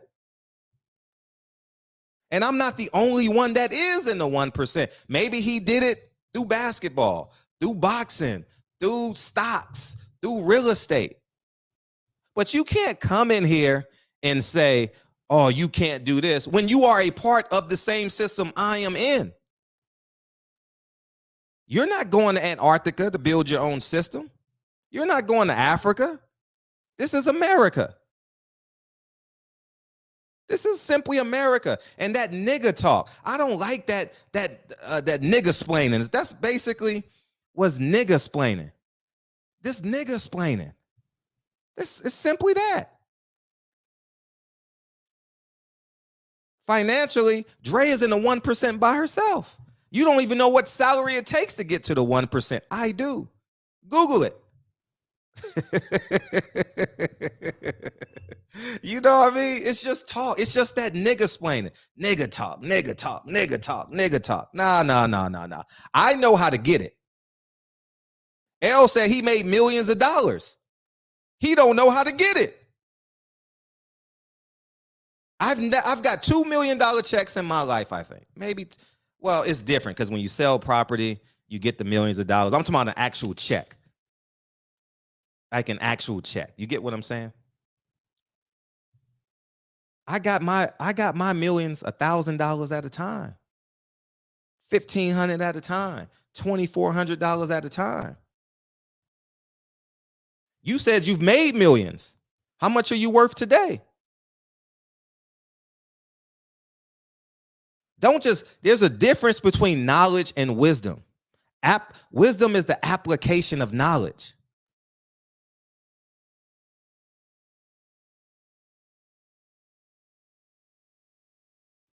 It's really that simple. I didn't call him, knock on his door to disagree with him. He don't have the answers. I have the answers. If you want to know tax laws, I saved everybody $12,000 last night. Everybody that has a child that's at least 7 years old, you save $12,000 on your taxes. I have the answers. You don't have the answers, Sway. You don't have them. You don't own property. You said you've made millions. So if you've made millions, then why don't you have 8 millions? Why don't you have 9 figures and 10 figures? I've never lost $1 million. I've never over leveraged myself. I've never over leveraged myself.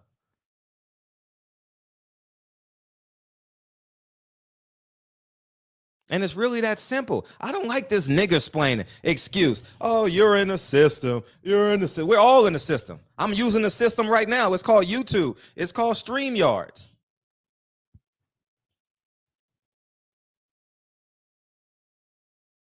I was unemployed at 27 under this same system. I could have went back to a $50,000 job.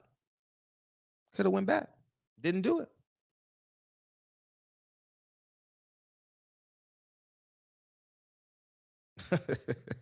Built my own. I never went back to a job. L, you have a job. You quit on your business. I never went back to a job. You don't have the answers. You have what's the common sense shit. Oh, we're all under a system. We're all oppressed. This system is flawed. Everything is flawed. We're humans. This system wasn't created by God. When you get to heaven, then you will have perfect. But until then, this shit is flawed. If you believe in communism, go to Russia and China, where everybody makes the same amount of money, everybody has the same amount of kids, everybody. So, and that's really that simple. It's really that simple. I don't like this nigga explaining. I don't like it. I don't like it at all. Don't like it at all. Make with what you got. If this system is so bad, don't create kids in it. L has 1 kid, I have 2. I chose to have a child in this system. So what it means, I can make this shit work. Simple. Simple math. Don't bring kids in this world if it's flawed. If we're all going to be under control and this and that, man, pity me. I'm sorry, Kyle. Go ahead, man. Man. I was trying to get in here earlier, man. Chop it up with you about the Stephen Espinosa shit. Oh yeah, that was interesting, right?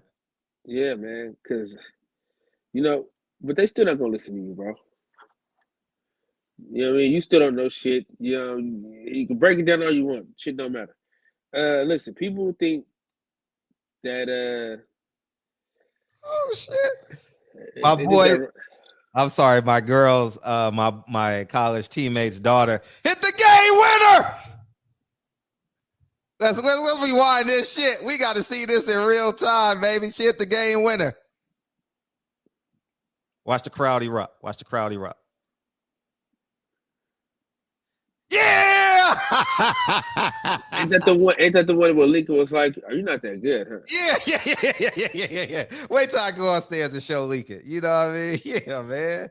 Yeah, man. So where you ready to go to the game tonight? I think tomorrow night. We're going tomorrow night. Oh man, that's dope.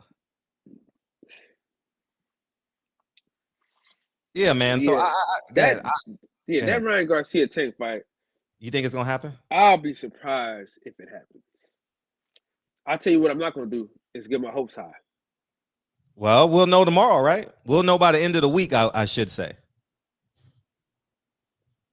Yeah. We'll know by the end of the week. And I hope it happens. I hope it happens. I mean, that's what boxing needs, man. Mm-hmm. See, that's what people they don't understand, man. Boxing needs a big fight. Big time. We haven't had a big fight since Wilder Fury 2. That ain't the fight that we You know what I mean? We kind of fell into that. We talking about Alder Fury 2 wasn't a big fight. That shit was huge. no. What I'm saying, even the third one was big. I'm talking when I say a big fight, I mean Errol Spence, Terrence Crawford. You know, I'm talking about like iconic. Everybody knows this guy. Everybody knows that guy. Like everybody knows Gervonta Davis. Everybody knows Ryan Garcia. When they fight, it's gonna be like the biggest shit. But you know what they should do, Fred, is try to get Keith Thurman and Errol Spence and Ryan Garcia and take on the same card. But No, you know, that's two different gates. You can't do that. shit, why not? Two different gates. You What got to you get the gate. You got to get the gate. Oh, yeah, that's right. Yeah. So you want to get 15 million and 15 million. You know what I mean? And then 400,000 buys, 400,000 buys. You know. But shit, what if you have it at the at the Vegas stadium? Nah, it still wouldn't be big enough. It still wouldn't draw enough money because you can do it twice. You know. For the fans, it'll be nice stuff. Shit. Oh, come on now. That shit would be a dream for the fans. That would be like Don King. You know. Hey, but dude, Don King was making more money than these niggas are right now. So obviously, nigga, his model was better. Mm-hmm. So maybe they should throw all them niggas on one card. Shit. What's up, Mr. Henderson? What's going on, Fred? Hey, how you feel? I'm chilling, man. What the business is, Kyle? Man, what's going on, man? Appreciate you for sliding through. For sure. And your daughter look like that's your twin, boy. Yeah. Nah, she looked the most like me. For sure. But Fred, I didn't catch no announcement about AB's opponent, man. Oh, it's big. Yeah, it's out. He's fighting Hank Lundy. February 25th. Okay. Fred, yeah. I don't know who he is. But you said he's tougher than Red Cash, though. I mean, he's more durable. He's gonna fight. He's gonna talk. He's gonna throw punches back. Red Cash is more of a dancer. Hank Lundy's more of an in your pocket kind of fighter. You know, depends on what you like.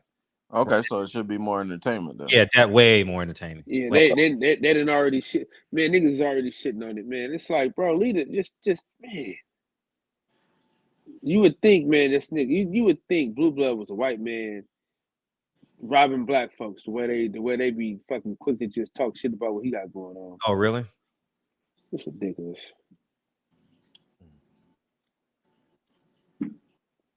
Oh, let me bring it. Oh, go ahead. Because I got Dion wanting to come in. Yeah, but I do appreciate the discourse you and L be having sometimes. You know what I mean? Like, I feel like it's healthy sometimes. You know what I mean? The man has come in and disagreed with me every night for 2. He's like Anthony every night. It's just like, God damn, like you just finding something for 2 months every night. He just disagrees with something. Hey, you this, but just get to the butt. God damn, just get to the butt. Hey, I'm gonna tell you this though, Delonte. It wasn't cool tonight because he kicked me out for no goddamn reason. Yeah. No, you know what happens is y'all switch. You know when you're on the bottom of the screen and you're trying to push it and it clicks out. Yeah, if you believe, hey, I'm all for L1. I'm all for it. I'm just glad he's not in my ear, because if you're having a conversation and the man talks for 15 minutes and you talk and he cuts you off, I mean, it's simply like that. So he wins. He wins. I'm totally comfortable with that. But you're not gonna come on this platform and just say, "Hey, can I get a word? Can I get a word in on my show?" Like, it's just annoying. It's just every time he just comes in and attempts to dominate the show. If it went back and forth, it's different. He can't even control himself. Go back and forth. So it is what it is, and he won. I have no problem with him winning a conversation. So let me bring in Dion. Yeah, Mr. Gale, what's up? What's up? Hey, what's up? Man, you broke your rule, man. What's that? You censored L. Oh, I've been doing that. Oh, I've been blocking people for a long time now. I've been blocking people for a long time now because I realized that if it's not going to go, like he wants to dominate the show. It's like, can I get a word in? Yeah, I feel you. So every night you disagree with me. Every night. It's personal then. Every night. Matter of fact, I've never beamed into a show to disagree with somebody. It's not like that he disagree with you every time. He's talking about it's good talking points because guess what? Both of y'all was right. Quite possibly, two things can be right at the same time. Yes, I'm talking about when he said the deeds. He was right. I didn't disagree with that. I said I'm going to be in debt forever. And that's what he got you to understand that, and that's where y'all went wrong at on that conversation right there. I'm always going to be in. I explained it. I'm always going to be in debt. And then his comeback was, "You're part of the game, Fred. You just win it in the game." I said, and it works. That's why. And that's where y'all went conflicted because, like I said, it's just like a text message. It can go two different ways if you read it wrong. I'm blocking everybody now. You feel me? Yeah. Like if I send you a text message, you know what I'm saying? It could be totally different. You know what I'm saying? Like me and my friends, we going to the Cavs game this week. But he made it seem he texted something to make it seem like we just going to one game. When I read it wrong, we going to both games. We're going to the Warriors game and the Bucks game. Right. And I was like, I read that wrong. You know what I'm saying? It came out like it was just one. So sometimes you can't be wrong, and then you know what I'm saying? I can't explain myself. Like it's how do you feel when you're trying to get a point and the man just cuts you off? Every 30, 15 seconds. I can't even talk for 45 seconds without him interrupting me. Can I ask you this question though, Fred? Yeah, go ahead. So do you look down on me? I don't look down on nobody, but I only know one way to do it. You guys don't understand. I'm talking about, well, you belittle me with words of I. No, I only know my way. That's what I'm saying. But you saying your way, but other people is humans. That's the reason why we got different names, because we handle things differently. But we can learn things off of you because you're a winner. Yes, you are a winner. But guess what? There's levels to this shit. There's other players that's winning more than you. I know that. You know what I'm saying? And then, like I said, like I tell my friends all the time, you bought a new car. All right, so how much you paying interest and what did you get the tax and title for? They look at me stupid like, well, you don't own that car. You didn't buy that car. If you can't tell me the specifics of that, that means you don't own it. You bought a car, or you buying a car to own, but you don't own it. So get your words right. Like I tell them, like, you know what I'm saying? Like, and if you don't have that title, you don't own it. So you got to pay somebody to own it.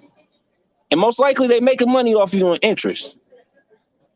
So, like, I understood that part. Y'all, I don't know what y'all be having, like, private conversation wise, but y'all be on some intellectual wording shit, and I'll be like, God damn. It's he just comes in here to disagree. Like it's not even a conversation. Let's like Anthony just comes in here to disagree and then dominate the conversation. How can man listen? I can and then sarcastic. Oh, so the truth hurts? No, I can be wrong. Oh, so they can talk about this, but I can no. You won't let me talk. Matter of fact, you won't let anyone talk. Yeah, so I feel you. How about we promote your platform? Yeah. Which I don't mind doing, which I have done and will continue to do. You promote your platform so you can talk because you don't like having conversations. But I wanted to ask you too about this. What he was, I think what I was getting off of what he was saying with the boxers is like he's basically saying that You never sat in that seat as compromising but I understand your point, because your point was you will never compromise. You will never. I understand that. But see, but that's the common brain can't understand that. The average man can't understand. Well, you're gonna be blackballed out. I chose to get blackballed out of boxing. Yeah, you know your outs. You know the pros and cons of it. I chose not to be a part of Hollywood. I chose to put up my own budget. Put up my own budget for my own films. I never once filled out a job application and said, hey, I need help paying my bills. Can you hire me? I've never done that since I was 27. Yeah. Since I was 24. Haven't filled out a job application since I was 24 years old, 21 years ago. You got changed? I can't even get lunch. So that's what I'm saying. You know what I mean? I don't know that mindset. I got my wallet. I know at the same in my life, I could never be the richest man in the world. I already know that. Yeah. Because I choose not to be used by them. Yeah. I know, but I know when I hand it to Lincoln and Kennedy, they can let it grow. Hey, Fred. So am I a basic? Do you look down on me because I work? No, but there's another way. I know there's another way, but there's a greater way. I believe every man should own 30%, minimum 30%. But what if I'm saying I'm happy, Fred? Then you're happy. So that still doesn't. So if I don't own nothing, I'm not nothing. No, I didn't say that. I didn't say that. You're putting words. No. in my mouth. I was asked. That was the question. Oh no. What I'm saying is the optimum way. I only give optimum solutions. What I believe to be optimum solution because it worked for me. That's why I don't drink. I don't believe in drinking. I don't believe in smoking. I don't believe in tattoos. I don't believe in piercings. I don't believe in none of that. I didn't say I don't. Probably 80% of the people I talk does all, if not one of them. I don't look down on them. So do you believe there's a successful functioning drunk? Absolutely. My father. Absolutely. Yeah. All right then. People can succeed even if they have a disease. Yeah, but that's not optimal. That's not optimal. Man. Being alcoholic is not optimal. I ain't saying that. I'm just saying that's just something that they live with, but they're not letting that stop them from being functionable. No, but you're missing what I'm saying. That's not optimal. Being an alcoholic. Explain that word to me, Fred, because you know what I'm saying? Operating in the 100th percentile. Oh, in the 100th percentile. Optimal, yeah. So, and honestly, I don't operate in that either, but I only give the 100% solution. How do you get rich? Wake up 5 o'clock in the morning. Win the first 5 hours of your day. Don't buy bullshit. Invest in stock. One unit of stock is your first business. You don't need a brick and mortar to become a multimillionaire. Buy a Nike stock. That's your first business. One unit, one share. Your little office, come from your little office, huh? Yeah, like one unit. Before you put 1 unit of caloric energy in you, go look at that 1 unit of stock. Yeah, I feel you. So I only give optimal. And as I say to y'all, I'm not even that person when I give y'all that solution. But what I'm saying, but I can't, when there's 19-year-old kids saying, so you're going to detour someone right instead of owning something as opposed to renting? Right. And you can't write the rent off. So you're paying $1,500 a month and it just goes to a well. It just drops to the bottom of the earth. Right. But if I own something and I live through that asset, guess what? I get the what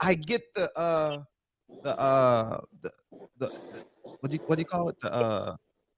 Here's another question for you though, Fred. Money. What is that called? The interest.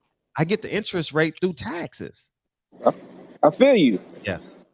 So another question for you is, say for instance that you did have the actual deeds, right? Yeah. You actually had them in a deposit in your house and shit. You know what I'm saying? You had them put up like a car title. Right. You just can't leave it anywhere. You have it somewhere. Right. Say, for instance, that you did have it and you didn't pay your property taxes. What would happen? They would take it. Exactly. But that's not what happens when you're a businessman. I understand that you gonna stand on your business and stuff. You gonna stand on your business, but at the same time, you can actually have something and it can be taken away if you don't take care of your business. But here's the catch. See, we're in America. We act like we're not in America. You're answering questions like you're the president, the vice president, the state security. What is that called? The general state. You're in charge of the army, the navy. No, you're not. You're a civilian in America. So why would I pretend like I'm not in America? I don't ever want to have deeds. So I got 1.5. So let's say I have $1 million property. I'm sitting on $1 million and it's not making me any money outside of the rents. Why don't I pull that equity out? I have perfect credit. Pull that equity out, get a 1.99 interest rate or an ARM, a 5-year ARM, pull that money out, pull $500,000 out, invest in that, and bring in $7,000 more. And pay that $2,000 mortgage. So now I'm clearing $5,000. Yeah, I feel you. This is America. See, that conversation is he's going to go to the wilderness. And this conversation that you're having, you're going to go to the wilderness and build your own nation. And you can do that. They have uncharted land in California that you can go build and have your own charter and guess what? You don't have to be governed by America. You can be the councilman in your own charted land, right? You can go to Fresno and buy some uncharted land. But what if I say I'm cool? Does that make me any lesser than you?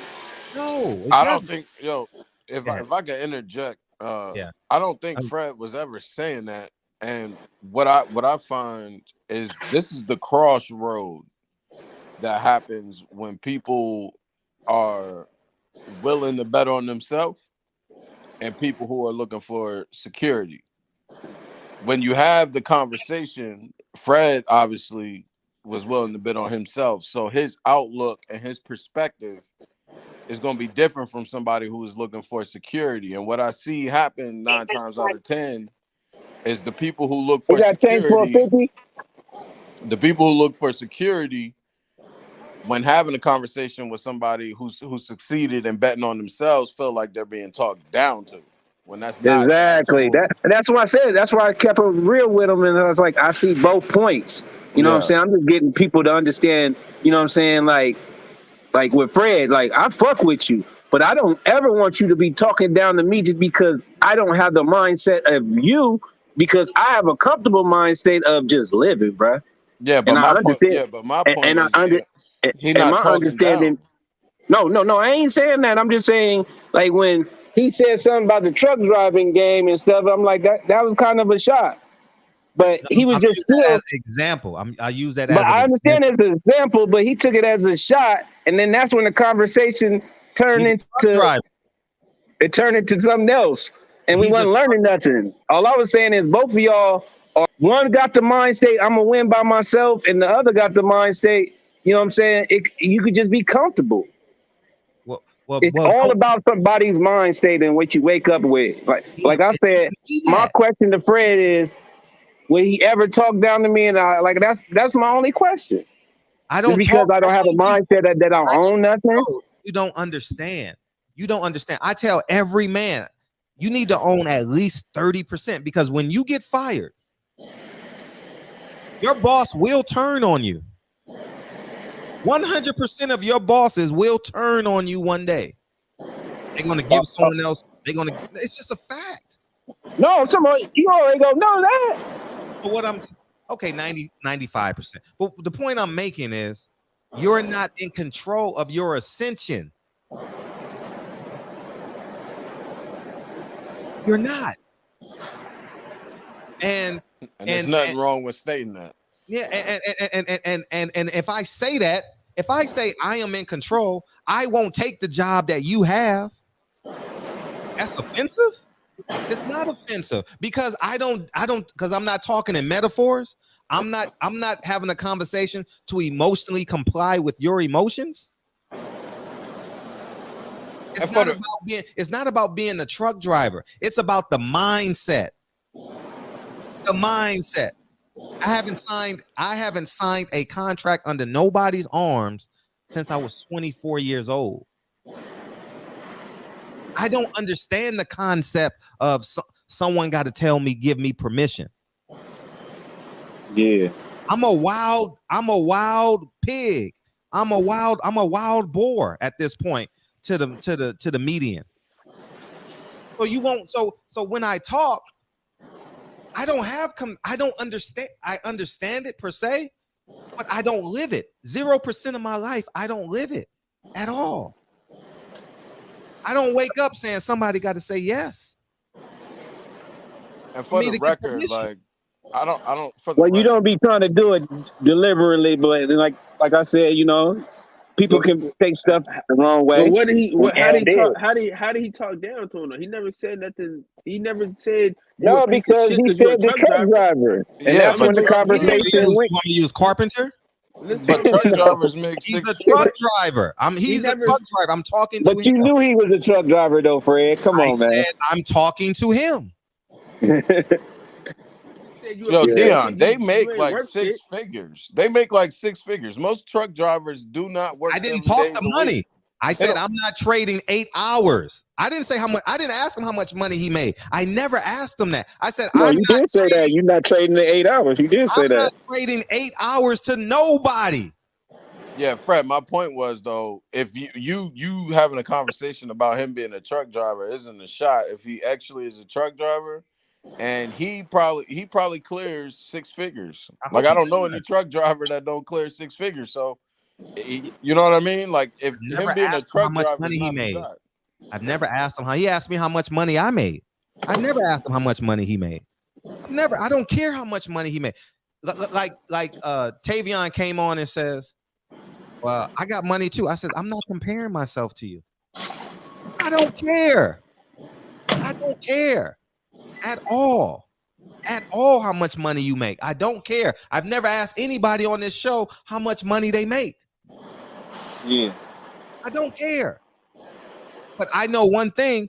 If you don't own 30% of your life or an asset, then you're going to be fucked one day. It's just a fact. This is the system. It's the system that we live in. They're not going to pay you $150,000 when they could pay someone $50,000 as an entry position. That's life. They're going to retire you. Oh yeah. So why we not? So instead of just having these emotional conversations because I'm being offensive to your lifestyle, then just say the truth. It's really that easy. It's really that easy. The truth is, if you don't own where you work, where you play, and where you live, someone has the thumb over you. True. Simple. That answer. Fred, under this system in America, I am in control of my day. Do I pay taxes? Yeah. Do I get it back through another way? Yes. Do I pay interest? Yes. Does it come back around and benefit me? Yes. But it goes back to both points. Both points. Y'all both was right. You showed him how to get around interest. He just didn't want to listen. I said I will forever be in debt because I don't want to own a property free and clear. Exactly. Why should I? I'm in America. Okay, so you're on lunch break right now. So you understand the governance of your laws, right? He's a truck driver. How many hours can a truck driver drive? 6 hours, 10 hours? I don't know, but he's going to stop and he's going to sit his ass down and go to sleep, right? Yeah. Same thing. I'm governed by tax laws. It ain't no different. But the exception is I don't get in a truck. I don't lay carpentry. I don't cut hair. I'm not a lawyer. I don't want to get on a plane. I have no desires of getting on a plane. I have no desires of not waking up without my kids. None. I'm stay-at-home poppy. That's what I am. And I'm proud of it. And I love it. That's why I won't make $10 million in one transaction. I don't want to deal with America. I don't want to be on Good Morning America. I have no desire. Yeah. I had 3 offers for 9 wives. 3 offers for 9 wives. Didn't take them. 3 offers. I haven't got an offer yet for checks and balances, but I had 3 offers. Yeah, because if you took the offer, you could compromise him. And one was a first look deal. First look deal means they're going to give me a budget to create what's in my mind. I said, nah, I'm cool. I'm cool. I'd rather be home. Hey, Fred. Hey, my break over, but I'm in the chat. All But right. I'm cool with that. My break over. Anthony's been waiting a long time. I don't know who this gentleman is. Anthony. What's up? Oh, this Anthony from Atlanta, Georgia? Yeah. Oh, okay, you changed your name. I didn't know. Okay, go ahead. I mean, I just got several logins, I guess. I don't know. I just hit the button. Main event been up for a minute. Excuse me. Everyone isn't fit to win. Sounds harsh, but some are just born to lose. I'm not complaining about this system. I'm not going to sit here but go ahead. It's all you, Anthony. Go ahead. Just for the record, Fred, I never disagree with you. I just come in and add the whole truth because Fred leaves out he leaves out some words. You know, I just add the whole truth. I don't mind. I don't that's just mind. what But I do. you know what the beautiful thing about it is? You hit that mute button and you let whoever, it goes around 10 people before it gets back to you. Oh yeah. It would be different. See, I don't mind that, but I can't allow. It's just an annoyance when the motherfucker say you're wrong, and he say, "Let me ask you a question." But wait, let me respond. That's it. It's really that simple. You can win the argument. I can't control. It's gonna be 2,500, 3,000 people that watch this. I can't control how they think. I don't give a flying fuck. In order to be a president of America, 50% like you, 50% don't. Don't give a flying fuck. But go ahead, Anthony. All you. Yeah. I like the last caller. I saw the the different points and different points of views. Mm-hmm. He was making some good points. I know sometimes during our Discord, we arrive at those little areas right there, where I'm like, okay, well, I think Fred, you understand where I'm coming from, but you may not agree with it, may not want to say you agree with it, but I do know that people are easily offended, you know what I'm saying? When you start talking about money and jobs and different things like that, and if you're doing well, because like in the chat, a lot of times I told you this before, you come off as pretentious, but I have a friend that I play golf with on the regular, and my wife always says that he's pretentious. You know what I'm saying? But he is. I mean, he brags a little bit about what he's doing. He has a construction company, and I don't necessarily take it as bragging because I know him pretty well. I mean, he's just I guess what I would say, I don't know. I guess just excited about what he's doing, and he likes to talk about it, But man, I think Hank Lundy got a chance to knock AB out. I'm glad you believe that. Elaborate. Go. I mean, I just think he got a chance, man. He's still in the gym sparring. He ain't, he hadn't been in this position that AB done put himself in, where he's got way out of shape and all this type of stuff. Not in the gym on the regular. You know what I mean? I just think he's gonna come in more prepared. And like you said, because I remember when I first saw Hank Lundy, It was in Memphis at a little small, it's a little small little venue or whatever. Because it was another guy. He was a promoter at a car lot. He was a manager at this car lot, and he had a promotion company. And he had a few fighters, but I went out there to see the fights and stuff like that. And he's a brawler. He don't mind getting in there scrapping with you. He gonna stand in the middle of the ring. Yeah, because the guy, one of the guys that guy was promoting, he fought Lundy. He clipped Lundy. Lundy, he started swinging. You know what I'm saying? He started swinging, man. And then next thing you know, he hurt the other guy, and it was just a fight from there. So I'm telling you, man, AB keeping his hands in his pocket, it ain't gonna work. It ain't gonna work. So I just think if it becomes a scrap, AB could get touched up because Lundy got power for real. Yeah, he do. It's gonna be a good. I like that term. It's gonna be a good scrap, and it's gonna be entertaining. And honestly, I think $40 is definitely worth that level of entertainment. You know what I mean? You got Tevin Farmer and Mickey Bay on the undercard. You have, I don't know what the other ones is. Oh, that's dope. They actually gonna fight? Yeah, I think so. That's dope. I ain't seen it yet, but yeah, so it's definitely exciting. I think Adrian Broner, Hank Lundy, and the ring entrances, and I think it's worth. I would pay for it. I think if PBC dropped a pay-per-views to $40, I think it would be like it's comfortable, 220s. You know what I'm saying? You think it would double the viewership? I don't know if it would double, but I think you would have happy customers. You know what I'm saying? Like I think people are with every pay-per-view. I think the unsatisfactory is growing and growing and growing. Or just put it at 60. You know, something. I mean, give the people something, man. It's not like we seeing Floyd Mayweather every weekend. Right. Or I mean, I'll pay $90 to watch Deontay Wilder knock somebody out, though. Sure. Yeah, like you want to like honestly, like I would have bought that, but Dre's dad wanted to watch the Dodgers was playing the Padres at the same time, and I couldn't order the pay-per-view and be like, "Hey, sorry, you can't watch a Dodger game. I'm in his house," you know. So I definitely would have paid for it.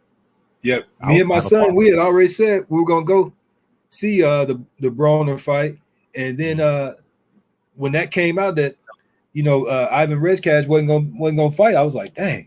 So I told him, I said, man, it ain't gonna be no fight, but now it's gonna be even better fight. Right. It's gonna be a scrap. It's gonna be in the middle of the ring fight, and Adrian Broner's gonna get hit, and Hank Lundy's gonna get hit. It's just who's gonna get hit more and harder. Hank Lundy coming out there, man. Hank Lundy is fun, man. I had the time. I spent some time with him in Vegas. He wouldn't know my name, but I spent some time. I spent like 2 days with him. You know what I mean? And he was in Sean Porter's camp. So yeah. I know y'all still remember when he fought Crawford, right? That was the same night. Mm-hmm. Yeah, I remember that night. Yeah. That was a good fight. But yeah. Mr. Henderson? Yeah, man. I think I don't know, Fred. I can't tell you what to do with your show, but it looked like L in the chat. Oh, I'm done with him. I'm done. It don't make sense. I'm done. He wins. He's right. He wins. We agreed that he was right. Literally, he's right. But when a man comes in here disingenuously and say, you're under a system, you can't win, you don't own anything. We're under the same system. And guess what I said? It works. It works. This American system works. It works. I don't have the mindset. I've never felt like racism was going to stop me. I've never felt like taxes, the government was going to stop me. Do I acknowledge that it exists? Do I acknowledge that it may have counterpunched me? Yeah. I've never felt less than ever a day in my life. Day in my life. I don't go into it like I can't win. I produced a whole fucking movie. watching YouTube videos, getting as much knowledge as possible, watching other movies, how to create shots. I didn't go to college to create fucking movies. I didn't go to college to be a real estate mogul. I didn't go to college to learn how to do stocks. I went to college to learn how to read history books. Man, come on, man. Like, so I don't understand. Like, I don't fathom. I don't grasp. Well, this system is here. It's a flaw. So what? Okay, it's flawed. Show me $1 million. Get to $1 million. He has one child. I have two children. Excuse me. We got to provide assets for our children in this system. If you don't agree with this system, leave. That's why this fake pro-black, this system is flawed. Leave. Get a passport and never come back. American citizens in most countries, you literally don't have to come back. Leave. But if you're going to live here, everyone is under this system. And guess what? I figured out a way for it works for me. I unclog drains. I'm on the roof today. I'll be taking out trash. I'll be sweeping, but it's mine. And this thing that we call America, that piece of land is mine. You can say what you want. I'm never going to, and guess what? I'm going to teach my kids the same game, and they're going to do it better and younger. Talking about, we're all in America. Make it work for you. I'm not trading in 10 hours. That's one thing Frederick isn't doing. I'm not trading in 10 hours. An hour to drive to work, 8 hours, lunch break, hour drive home. How much time do you spend with your kids? So really, the mother is raising the kids because you out working 10 hours a day. No, Fred is stay-at-home poppy. And guess what? Dre is home 20 days a month. Dre is home 15 to 20 days a month. We not chasing $10 million, $20 million a year. We not chasing it. Family. And we put ourselves in position to do it. We had kids late. Some may argue we had them too late. But Dre is home 15. She's in that office making phone calls for 4 hours a day. Some days. And I'm in my office working, doing the stock market. If America ain't for you, leave. I'm not leaving. It worked for me. Go to Thailand like Champion Heart. Fred. Yes. Two things. One, before I forget, because I think I already forgot the first thing. But the second one is what you think about Nestor Gibbs over there going crazy, man. I heard you on his show. I was great. I was happy to hear your voice. Was it yesterday or today? It was today, man. Oh, but that dude, you know, you got to get aggressive with that dude, man. That dude crazy, man. It's like, why are you going crazy about this fight? Because it's at 154. Like, I mean, you don't make any rules, man. This is if the sanctioning body is willing to let it happen, and Keith Thurman is willing to go along with it, and you know, whatever capacity he has in the decision, why are you crying about it? Like, you say you love boxing, and it's all you like just let the fight happen. I mean, no one. You got two sides, right? You got Crawford side, Spence side. The Spence people complain about Crawford and his opponent.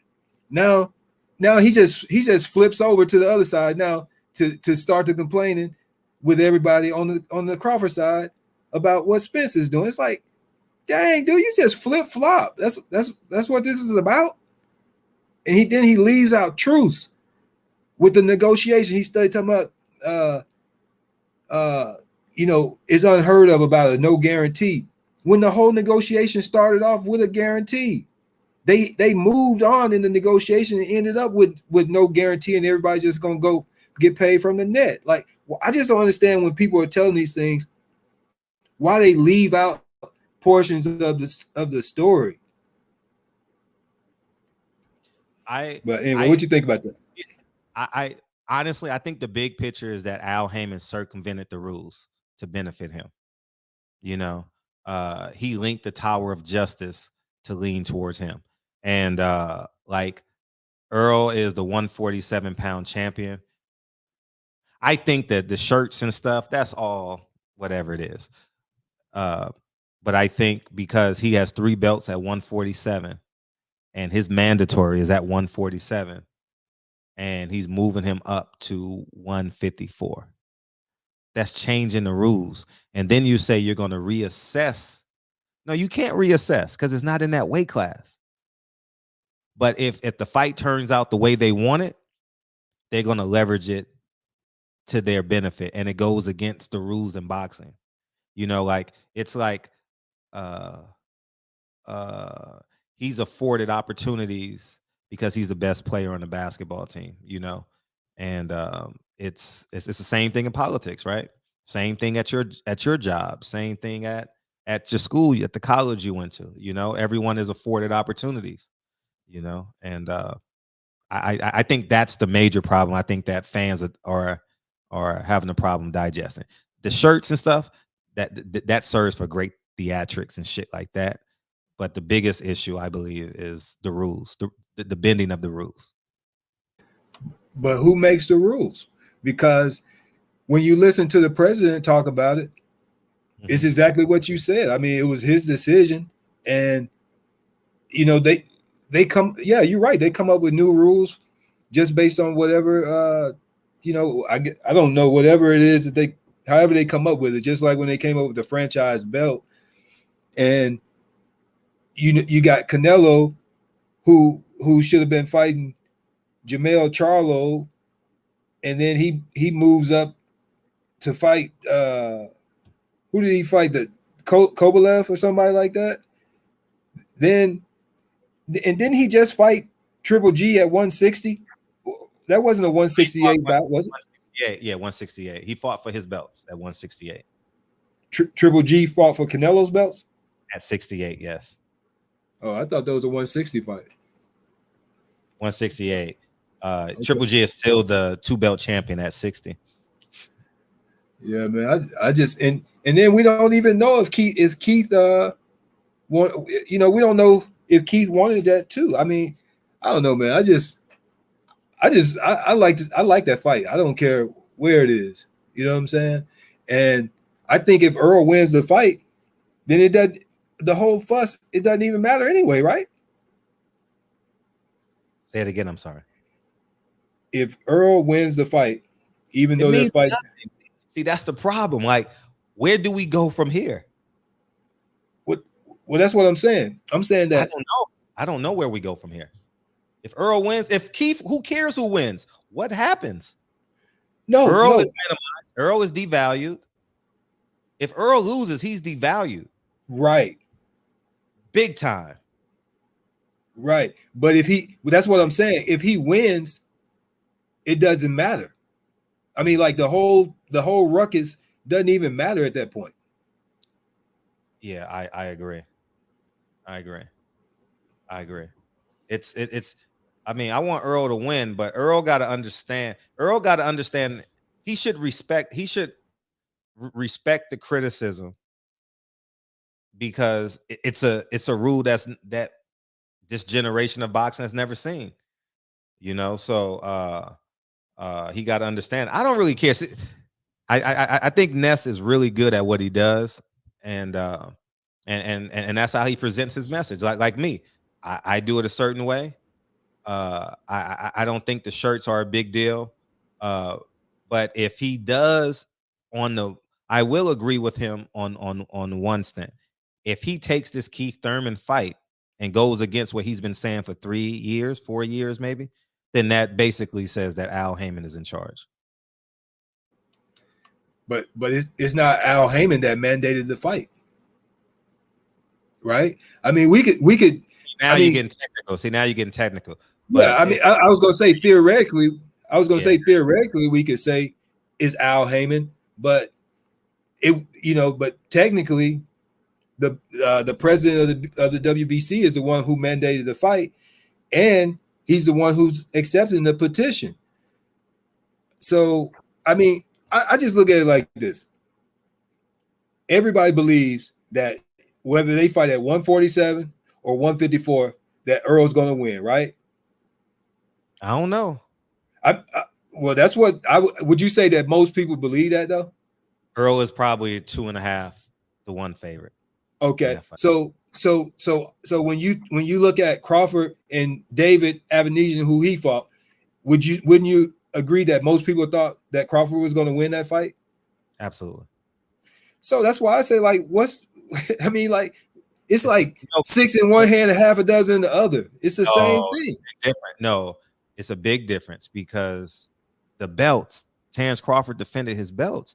Terrence Crawford and really, if you go down the line, Terrence Crawford chose the highest available opponent he could have. You understand? You really believe that though?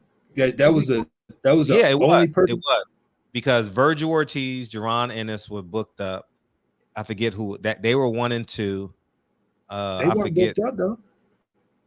Yeah, they were. You can't get the fights. Like it's not happening. You saying that they just you can't get them because of network issues or something that they weren't gonna be able to take the fight. Yeah, I don't know who was 3, 4, and 5, but I think 3 was Danny or something like that, or I don't know who it was. But I remember we went through the list on this show, and he was the highest available opponent. Did they pay to put him there? I don't know. You know, but you can argue that anyway. Canelo fought that guy, Avishashin, Arijum. He beat him in 3. That was the worst. That was the worst in history, though. That mandatory was the worst in history. Yeah. You know. So, but I just think it's the changing of the rules that's pissing the hardcore boxing fans off. It's like LeBron James in Game 7. Oh, LeBron James is down in the 4th quarter, so we're gonna add a 5th quarter. I think Earl should honor his commitment to the sport, make 147, move the fight 6 weeks later down the line, make 147, beat beat Terrence Crawford, not Keith Thurman's ass, and then early next year we get Spence Crawford. That's why I don't believe he's gonna take the fight, man, because I think Earl knows that there's gonna be pushback on this, even from his hardcore supporters. So it's just what I believe. I could be wrong, Anthony. That's why I don't believe he's taking the fight. That's why I bet Birdman $50. Yeah, I just think it's just way too much soap opera or drama, man. With boxing, it's like, just let the dudes fight. I don't give a dang, man. It's a good fight either way. I don't care. Like, I enjoy watching these guys display their skills, and that I just want to see it. I really don't care. You know, I mean, yeah, I like belts, and you know, that's great, you know, to say, oh, this guy's a champion or whatnot. But you know, that's why when Bill was on here, I asked him, like, which one is more important? Like, is it the purse or the belts? And I'm telling you, the fighters don't give a dang about them belts at heart. The only reason they even care about a belt is because they can get a bigger check. That's it. And once you get to a certain status, I just believe the belts don't even really matter. They don't do anything as far as your check goes. Because just look at Gervonta Tank Davis. He getting big checks, and he ain't worried about no belt. Facts. Big facts. Big facts. Let me bring this in real quick. No, you're making good points. It's about the money. When they talking to when they talking to Bob Arum, it's about the money. When they talking to us, it's about the people.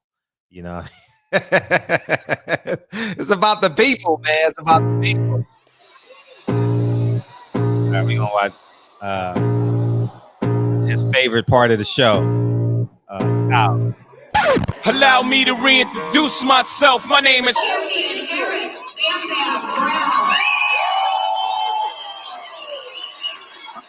champion, huh? What it do, baby? What it do? Champion heart. Got reason if they want Champion heart. Champion heart. I'm gonna feed them if you coming What's for going on, me. champion I'm heart? ready for a demon. I got eyes in the back of my head. I'm seeing. Take me for granted, and you know I'm leaving. I'ma take what's mine with the webs I'm weaving. I could take this crowd from seeing to believing. Got a taste for blood, and my tongue keeps bleeding from the words I spit. So sharp, so freezing, so cold. Behold, frostbite they feeling. I could tear you apart, or I could go healing. All right, thank you for joining me for another episode of Cooking with the Champ. All right, what we're gonna do today is real easy, real simple. Again, we're gonna do Cajun butter salmon tacos. Real easy. Let me show you what I got here. Okay, so what we got was we're gonna do, of course, our salmon. We're gonna we got our pico mix. Okay, cilantro, fresh cilantro. We're gonna use the fresh cilantro. Okay, you know me. I'm gonna always add mushrooms whenever I can. Mushrooms, again, is a superfood, so you know I'm gonna always try to add mushrooms whenever I can. Of course, we got our seasoning, our level A seasoning. Okay, shout out to AB, Smoking and Grilling with AB. All right, and of course we have our corn tortillas. You don't want to use, well, you can use flour. I prefer corn. I want to be trying to thin it as I can. All right, and we show you how to do that here real quick, real fast. Okay, all right, so got our salmon. I'm gonna go ahead and add a little bit of avocado oil. Now, this is Atlantic salmon, and it has the skin on it, all right? That skin actually acts as a barrier, and it also helps with locking in flavor. So it's okay to, I mean, you can remove the skin if you want to, but it's okay to prepare it with the skin on it because it actually benefits when you're prepared with the skin on, because that skin acts as a flavor barrier as well. Okay, so we're gonna go ahead and we're gonna add our level up A seasoning. I'm gonna go ahead now and add our Cajun seasoning. Okay, again, this is, you can use any Cajun seasoning of choice that you prefer to use. It's okay.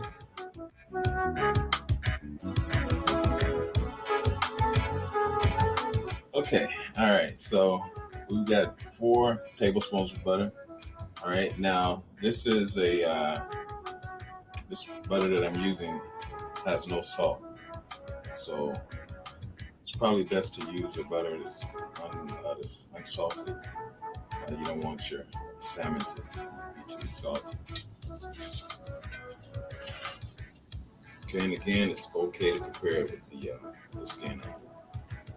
Okay, all right, so you want to share these on both sides for about 4 to 5 minutes on each side.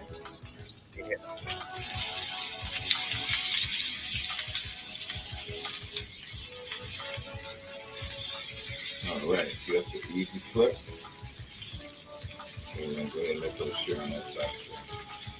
Okay, so what we're going to do, while we're sharing this, we're going to do a butter basting technique. Okay, and you know I've done this before with Kai. I've done this before with, I think, lamb chops that we did. And doing it again here with our salmon. That's just a simple butter basting technique. Okay, all right, so now you don't want to, salmon doesn't take long to cook, so no more than about 10 minutes, maybe 11 minutes. That's why I said you want to share them on each side about 4 to 5 minutes. Okay, if you notice, I flipped them back on the other side. Okay, again, we're using that skin. Okay, it's a barrier, also locking in flavor as well. Okay, we're gonna go ahead. These are ready. We're gonna go ahead and take these out. All right, let them rest. Then we're gonna go ahead and saute our onions and our mushroom.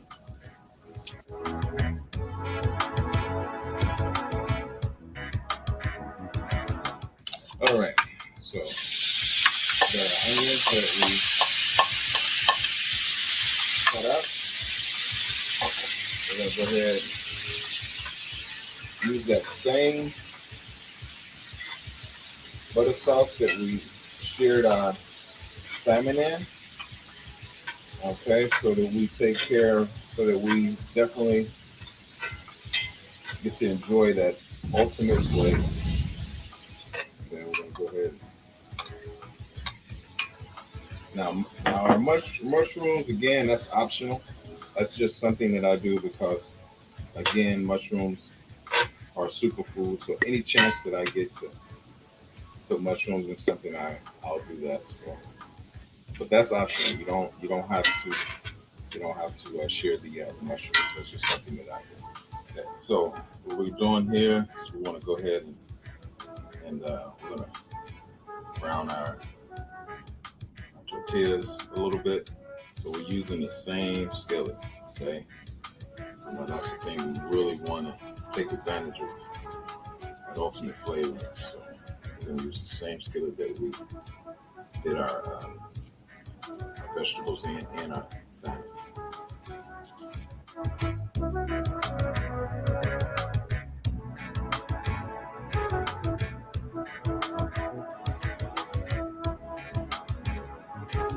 Okay, all right. We're gonna get ready to build our tacos. All right, but first, let's go ahead and cut these up. All right, and let's get ready to build our tacos. Okay, all right. So we're gonna go ahead and build our tacos. I'm gonna show you. Okay, with one, and we're just gonna repeat this.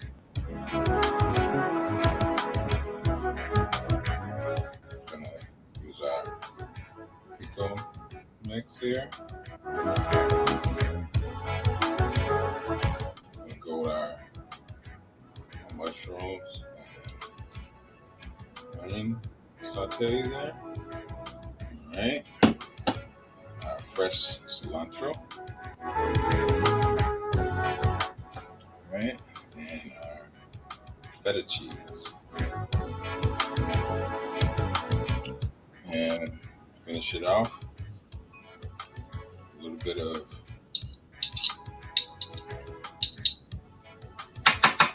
sour cream. Okay, so we're gonna repeat that. All right, and build our tacos. And of course, we've got our lemon wedges to give us that last bit of flavor. All right, so we're gonna build it and be ready for the taste test. And all right, and we're done. All right, so we have our Cajun butter salmon tacos. Okay, and got our rice with our cilantro in it. All right, let's get ready for the taste test. All right, and here we go with our taste test for our Cajun butter salmon tacos.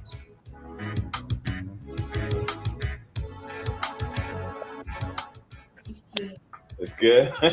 All right, and there we go. All right, and there we go. We got a thumbs up. It's good. All right, and there we go. Cajun butter salmon tacos, really easy. I want to say to definitely don't just watch the video, but I need you to like it as well. I need you to share it. All right, and we got some big plans for Cooking with the Champ this new year. We're gonna actually document Champ getting back in shape. Okay, right? let's do it. I'm waiting, Champ. I'm waiting, Champ. I just want you guys to come along for the ride. I'm going to show you how to make different type of protein shakes and things of that sort. So definitely come along for the ride, and be sure to always like the video. All right, and I'll see you next week. I might do that, man. I might make smoothies and shit. You know? Yeah, what's going on, brother? That's a good idea. I don't do too much cooking, you know. Right. That look good, man. Yeah, don't. Hey, that texture of the outer texture. Right. Yeah, 'cause I hate when my salmon falls apart. Right. Oh, I fucking hate it, dog. Yeah. People don't know, man. You can use that skin, to prepare your salmon, and it keeps your salmon together. You see how when I was able to cut them, it stayed together. Yeah, right. Yeah. I love it. Yeah. Yeah, a lot of people don't know that. I'm a fan of that. Yeah, a lot of people don't know that. That's why I let people know that it's all right to prepare it with the skin on it. Mhm. But Yeah, salute let's to do you, some brother. cross promotion. But before you go, I know you about to give your opinion on what, but let's do cross promotion and remind me to do because I do smoothies every morning. I'll record it and that way we'll do cross promotion so we get more people to come to your channel. Cool. Yeah, we'll do that. Sure. Yeah, I'll start documenting that. That'll work. Appreciate that. Oh, easy. Yeah, man. I talked to I got a young lady who's gonna jumpstart me, and so she's gonna be in some videos as well. Yeah. So yeah, you're gonna get a chance to see me get back in shape, man. Well, not back in fighting shape. Don't get it twisted. But in better shape than I'm in now, Julio Cesar Chavez Sr. Say it again. I said, well, you never know Julio Cesar Chavez Sr. Oh, right. Right. But man, I was gonna speak on this fight a little bit, man. Y'all let Anthony come in here with the Jedi mind trick. Yeah, exactly. Last week, man. I told y'all this fight was happening, man. For real. I don't know what's the point of it. You know what I'm saying? Like you were saying, I don't know what's the point of it, but I knew what was happening. I knew PBC didn't want the Crawford fight, and they pushed him more for this fight, even though I think, who was it that sanctioned it? The WBC. WBC, yeah. I mean, they all the same, I guess. But yeah, man.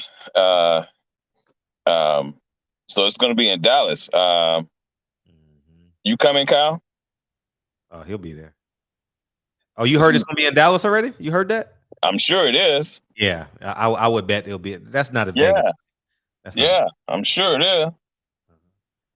But I don't think it's gonna be long because all Spence got to do is attack the body. We all know Thurman can't take a punch to the body.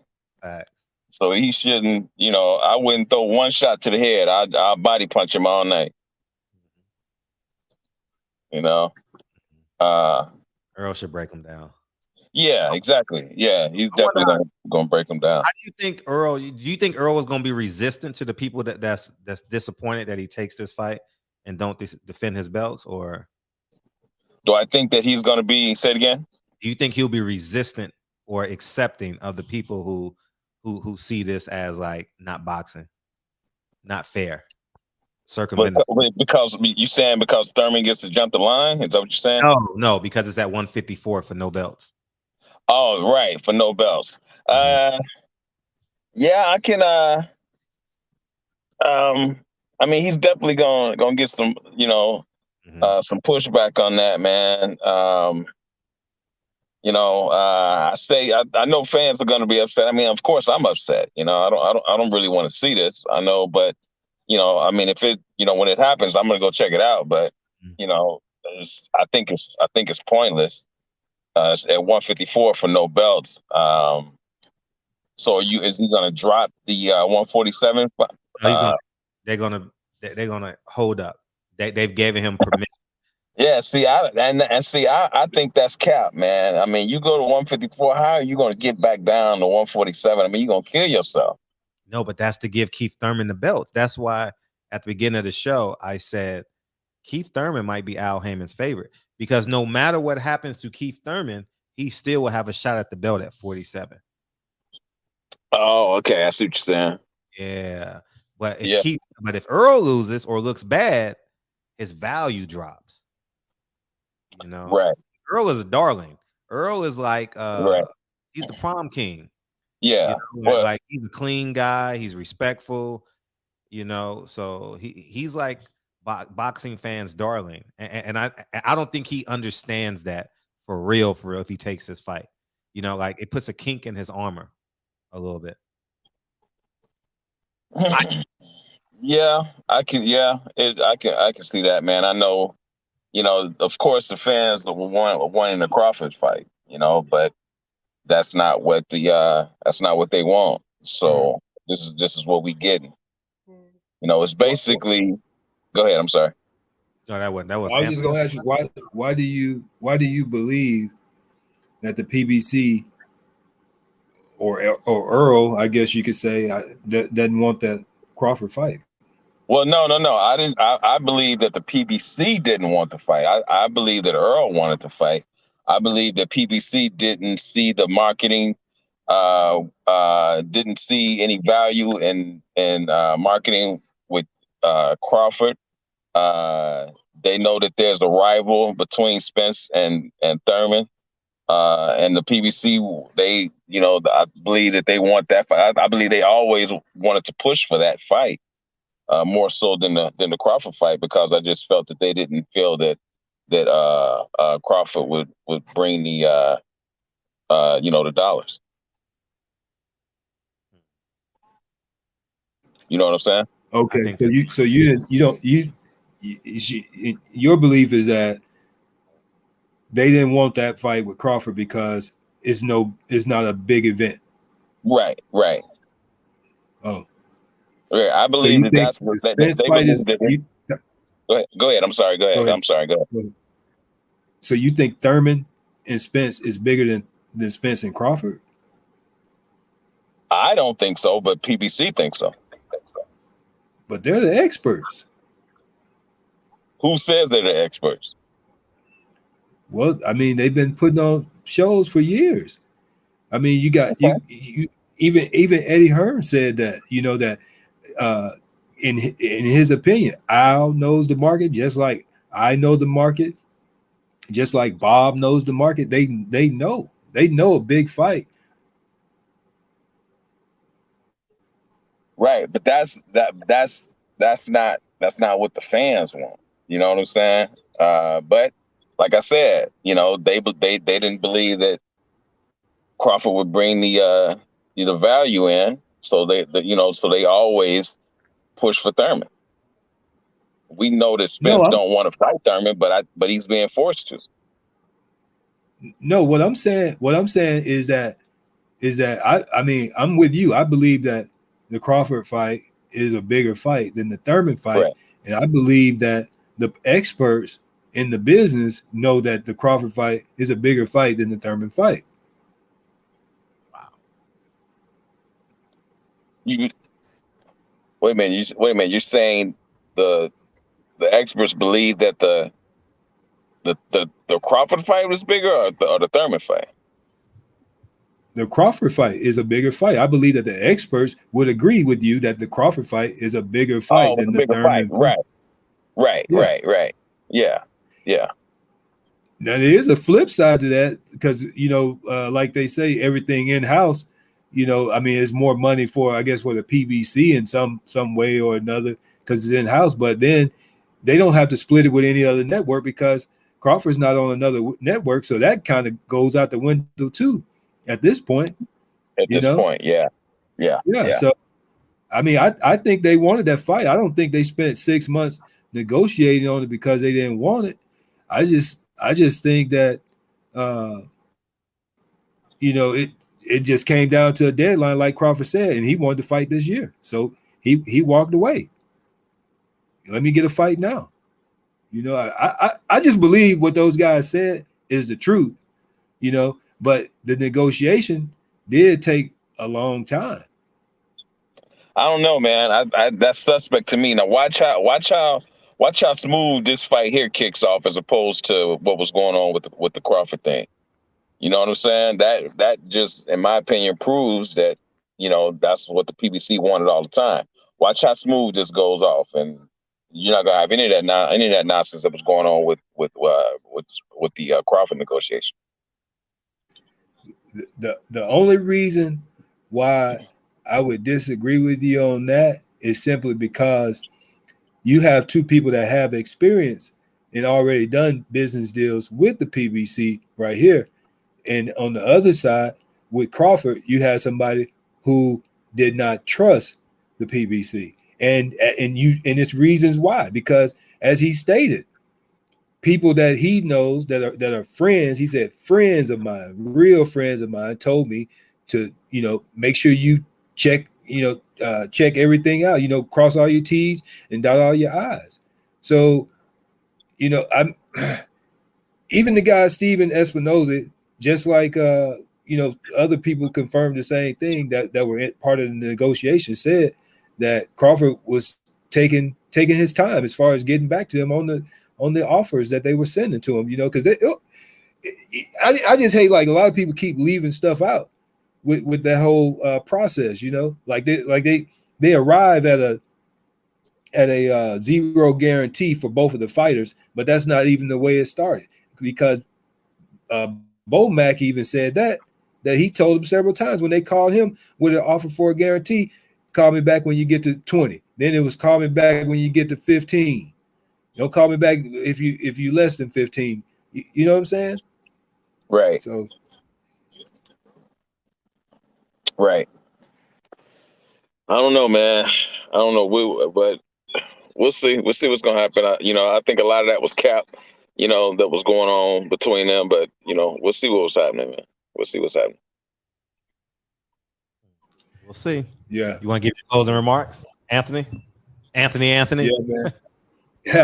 Yeah. I just want to say, man, I hope we get that Crawford Spence fight next after this Thurman fight. I don't care about them fighting at 154. They can fight at 154, 147, 160. I wouldn't give a darn which one they fight at. I think it's a good fight either way. And I mean, I do believe Earl will win the fight. I hope he'll win the fight so I can see him face off with Crawford. Because I got friends down here that think Crawford's gonna win. Huh? I got friends down here. I must be on delay or something. I don't know. I do this in my basement every night, so I don't get the best connection down here. But yeah, man, I just want to see the fights, man. I want to see all those fights, both of those two fights for sure. But other than that, man, it was a good conversation, Fred. Great show as usual. You got a 4-heater or you got a heater in your basement? How does it work? That's a real question. No, I have central heating and air down here in the basement. I got the ducts. You get that system where it'll where the shutters are closed on the main level. So I don't have 3 units. Like I know I had another house. I had 3 units. This house only has 2 units. But it's some system where the shutters will close once it reaches a certain temperature on the main level, and then it'll bring it down here if you need it. You have the overflow. What is that thing? The thermostat. It's a thermostat. All you gotta do is have a thermostat in your basement. Oh, okay, gotcha. Okay. You don't have to add another. Yeah, because on the East Coast, the basement counts. Right. I was going to ask you in Chicago, Anthony. Mm-hmm. No, I'm in Atlanta, Georgia. They got basements in Atlanta? Daylight. Yeah, I got a daylight basement. This is the second one I had like this. Second house I had like this. I didn't know they had basements in Atlanta. Huh? Okay. Oh yeah, they got them. Yeah, I spend most of my time down here, man. I'm like Fred. I don't hardly leave the house. I just leave the house to go get my little girl from school. I do the house, man. I don't leave. I do everything online. I just started doing trucking too. I mean, I ain't trying to be funny or anything, but I started.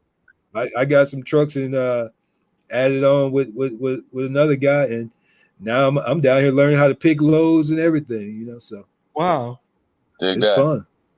It's fun. Congratulations. Oh, you were listening earlier, right? Yeah, Champion Heart. Oh, okay. Yeah, I was listening. I hope you and L make up, man. I'm not mad. I don't care. Like, listen, you got to understand my mindset. I don't care about people that disagree with me. I can't. I can't carry that. I can't. Yeah. And you get it when you get it. If I'm wrong, I'm wrong. But you can't. Anyways, go ahead, man. I appreciate it. I'm not going back and forth. He's right. He enjoy. I'm very comfortable with him winning that discussion. All right, fellas. Appreciate it. All right, brother. Take care of yourself, man. All right, Champion, you you got anything? Oh man, 3-hour show. Man, that long? Yeah, you got anything?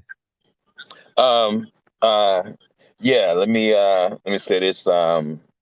It's a shame that we're as fans we're never going to get that Cropper fight. You know, it's a shame. You know, I've said it before. You know, this era of boxing sucks. You know, we don't get the best fight, the best, and you know that's not right. But it is what it is. You know, I'm getting more and more like DJ, man. Oh yeah, yeah.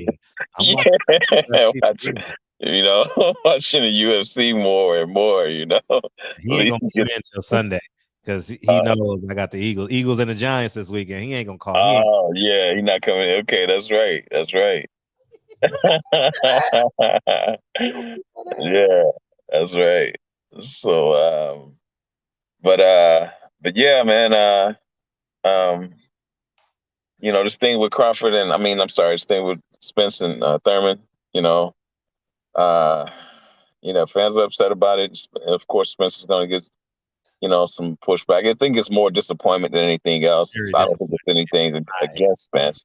I just think it's more disappointment more than anything else. You know, you know, and speaking on, you know, the discussion with UNL, I mean, it's possible that, you know, that two people can be right, you know, and it is what it is. And like you said, it's mindset, you know, so, you know, it's all good. You know, yeah, it's all good. Salute to my brother L, Kyle. Salute to you, Fred. Thank you. All right, my brother, Mr. Williams. Salute to you, brother. You sell American Bullies? Is that right, brother? Yes, sir. Dig that. Yeah, my cousin, man, he does that. Same thing. That's what's up. Beautiful dogs, ain't it?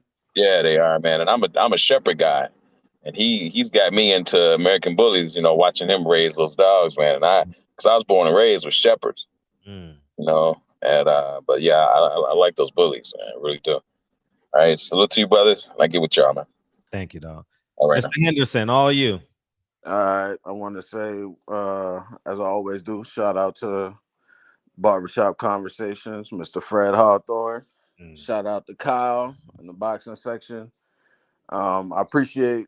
I gained him some followers, promoting my platforms good on the Barbershop Conversation. So I want to appreciate the audience. And L, I think it was me and Tavion that you was referencing, you know, tonight when you was like, you know, you got brothers up here arguing for an hour or whatever.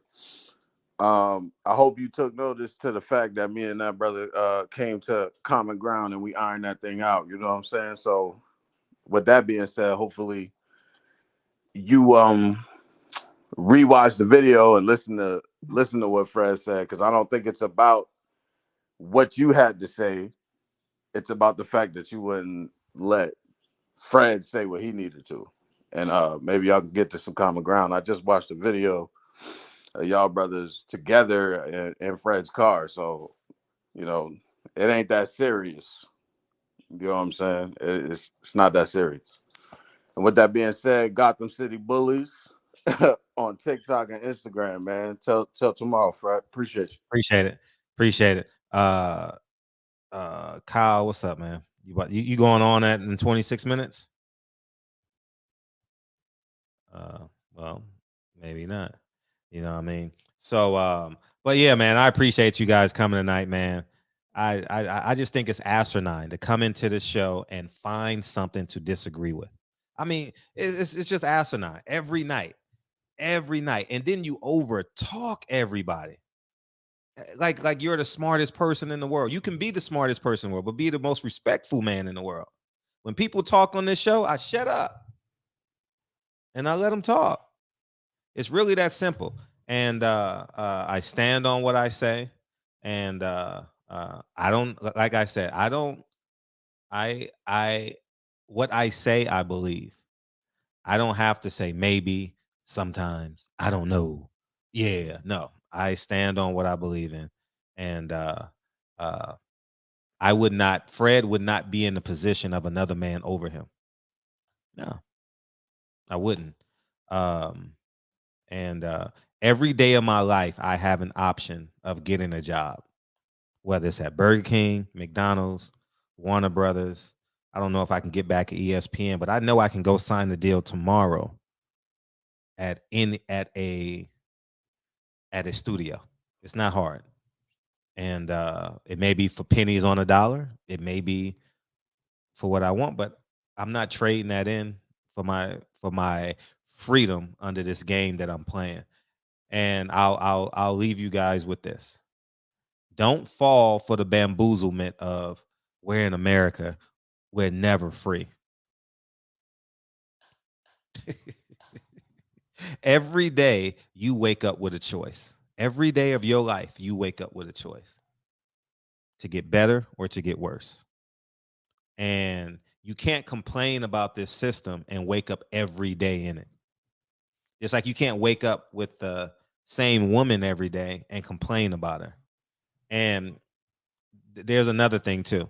I told you guys a long time ago, America has a problem with having the high school dropouts trying to convince the kids to stay in school. That's the problem that we're having. No, I need a doctor to come to the school and inspire me. I don't need someone who's never bought a property, or I don't know if he's never bought a property, but if you're not who don't own a house or a property, telling me to stay in school. I want Grant Cardone. I want other people coming in here telling us how can we get better, and we don't need that fear tactics in America. Oh, we're 3/5 of a human being. No. I don't believe that. Lincoln doesn't believe that. Kennedy doesn't believe that. Dre doesn't believe that. The Hawthorns believe that we can accomplish what we set our minds to. And I just stand on that, man. If a Crip can tell you, hey, young brother, don't go to jail. He's not telling you how to be a lawyer. He's saying, don't go to jail.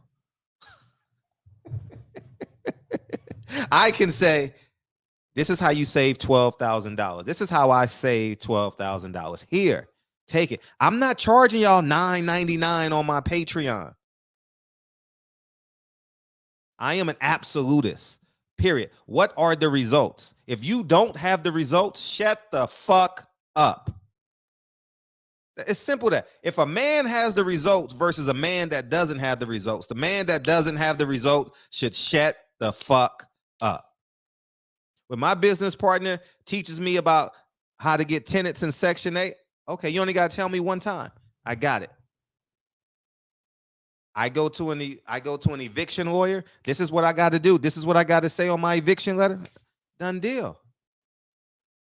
I have a roof guy working on my roofs this week. He's the expert. I didn't say, oh, I can do it. No, I went to a roof guy.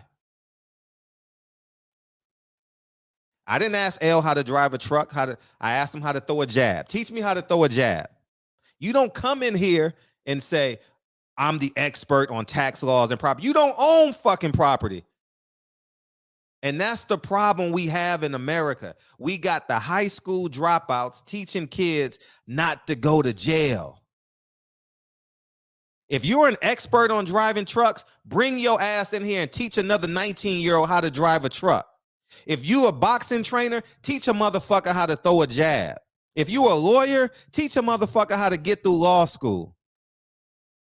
Fuck these fucking fear tactics that we put in these people is a fucking shame. And that's why we're all in the median. Many of us are we got family members in the median. Oh, the white man got me. Oh, you don't own nothing. If you don't have the deed, you don't own. If you got the deed and you got $1 million in your property, you're not maximizing that asset because this is America. And if you're complaining about America, leave. It's really that simple.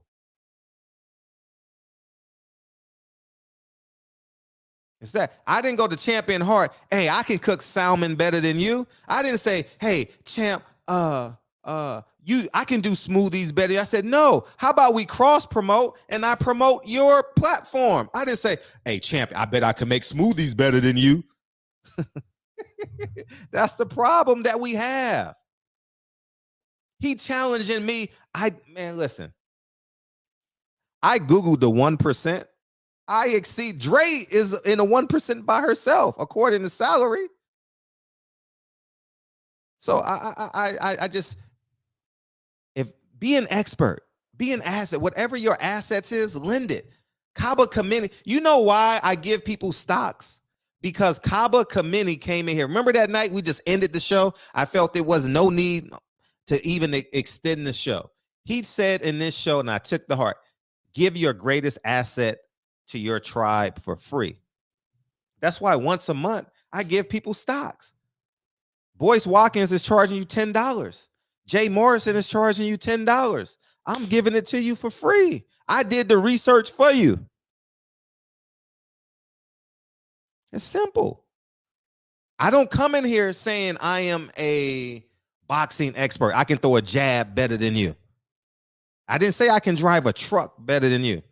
I know property better than you. Everybody got common sense on property. You put a deposit down, you get the property, it's on a loan, you got to pay down that loan, and then in 30 years or 15 years or whatever your loan agreement is, you own it. I'm never going to own my property. I'm never going to own my property outright. The moment I pay it down to $100,000 and I got $1 million, I'm taking out $600,000. And I'm going to find me another asset that can pay off this loan that I took out, the $600,000, and pay off the loan that will pay off the new asset. And I keep doing it, and I keep doing it. And then you know what I do? I take out a $3 million life insurance policy. Why do I take out a $3 million life insurance policy? So when I die, my kids ain't got to worry about paying the taxes. It don't go to probate court. That's why. Ask me these questions. You don't know the answers. I have the answers as it pertains to this. That's why we got high school dropouts telling kids in high school, don't go to jail, stay in school. No, teach these kids how to be lawyers, doctors, technicians, truck drivers, carpentry, barbers. Stay in school. It's your best move. No, teach me how to be a lawyer. Instead, we want to teach them how to Dougie. Teach me how to twerk. Teach me how to, no. Teach me, no. This instant gratification bullshit is not really the norm. Some people get it. Some people hit it. Make a YouTube video and boom. No, this is 7 years, 8 years I had this platform. It takes time. So that's all I want to say. If you're an expert at something, I don't know how to downshift a truck. I know how to find leaks on a roof. So you know what I did last week? I did my best to teach people how to make, you can charge $300 to fix a leak on a roof because that woman is 67 years old and a widow. She ain't climbing a ladder to get on the roof. And the man got a bad hip. Her husband got a bad hip. He ain't climbing the ladder to get on the roof. So, you know, they're going to give you $300 to put silicone around that leak. And guess what? The silicone going to hold that leak for 5 years. That's what I do. I don't talk about what I don't know.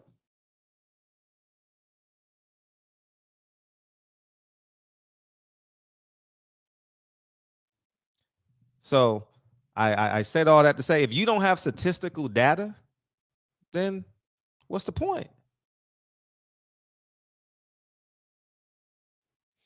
So, and my ego wants to prove this point. I'm not the 1%. This is all ego, guys. It don't matter. I have a big ego, and I love my ego. My ego got me to the point where I don't depend on nobody. And you're not in the 1%, nigga. $570,000. I made $1 million in April last year. Hey, get the fuck out of here. Who you talking to? Man, 1 month. I made $1 million off of Google stock in September. Man, they split. Didn't they split in September? Man, come on, man. Or late August, whatever, man. Come on, man. Y'all better cut that shit out. And what did I tell y'all on my Instagram? Y'all better buy Google stock. Y'all better buy Google stock. I told you when it split and it was $100 a share. Y'all better buy it. Southwest. How much money have I made on Southwest? I made $15,000 on Southwest stock.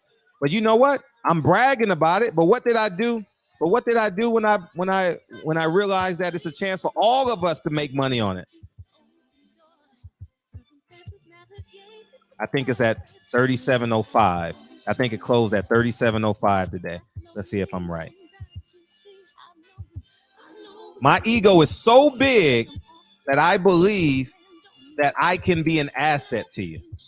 It closed at 37.04 today. Damn. Oh, we climbing. I bought it for 32. I bought it for low 32. My ego is that big that I can do the research for your ass. I done made $15,000 in 3 weeks. Frederick done made $15,000 in 3 weeks. And you know what I did when I bought it for low 32s? I gave it to the people on my Instagram. I said, here, I'm about to buy this stock. You should invest in it. I didn't say, I'm a carpenter. You need to. No, no, that's not what I do. Teach people how to drive a truck, L. Teach people how to throw a jab. That's what be an expert. Share your information. If you don't have the wisdom to apply the shit, shut the fuck up. And I stand on that. I have enough confidence. 3 weeks ago, the stock was plummeting because Southwest canceled all those flights. And I said, hold up. Why is 50% of my timeline complaining about? It's really this simple. Why is 50% of my timeline complaining about Southwest? So I checked last year's report, 2022, 2021, 2020, 2019, 2018, 2017. So I forecasted it. Even if I got to hold on to this stock for 6 months, when our kids get out of school and we go on spring break and summer break, I bet you I'm going to make some money off this stock. We did it in 3 weeks. The stock is up $5 in 3 weeks. Let's see. Let me show y'all. 1 month. Look, 32.19 was its lowest point, was when I think I bought it, like the last week of December. Look where it's at now. Look where it's at now. I only give what I know.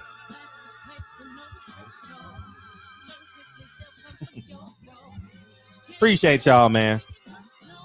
Smartest man in the fucking world. No. I want the wisest man in the world. You could be the smartest.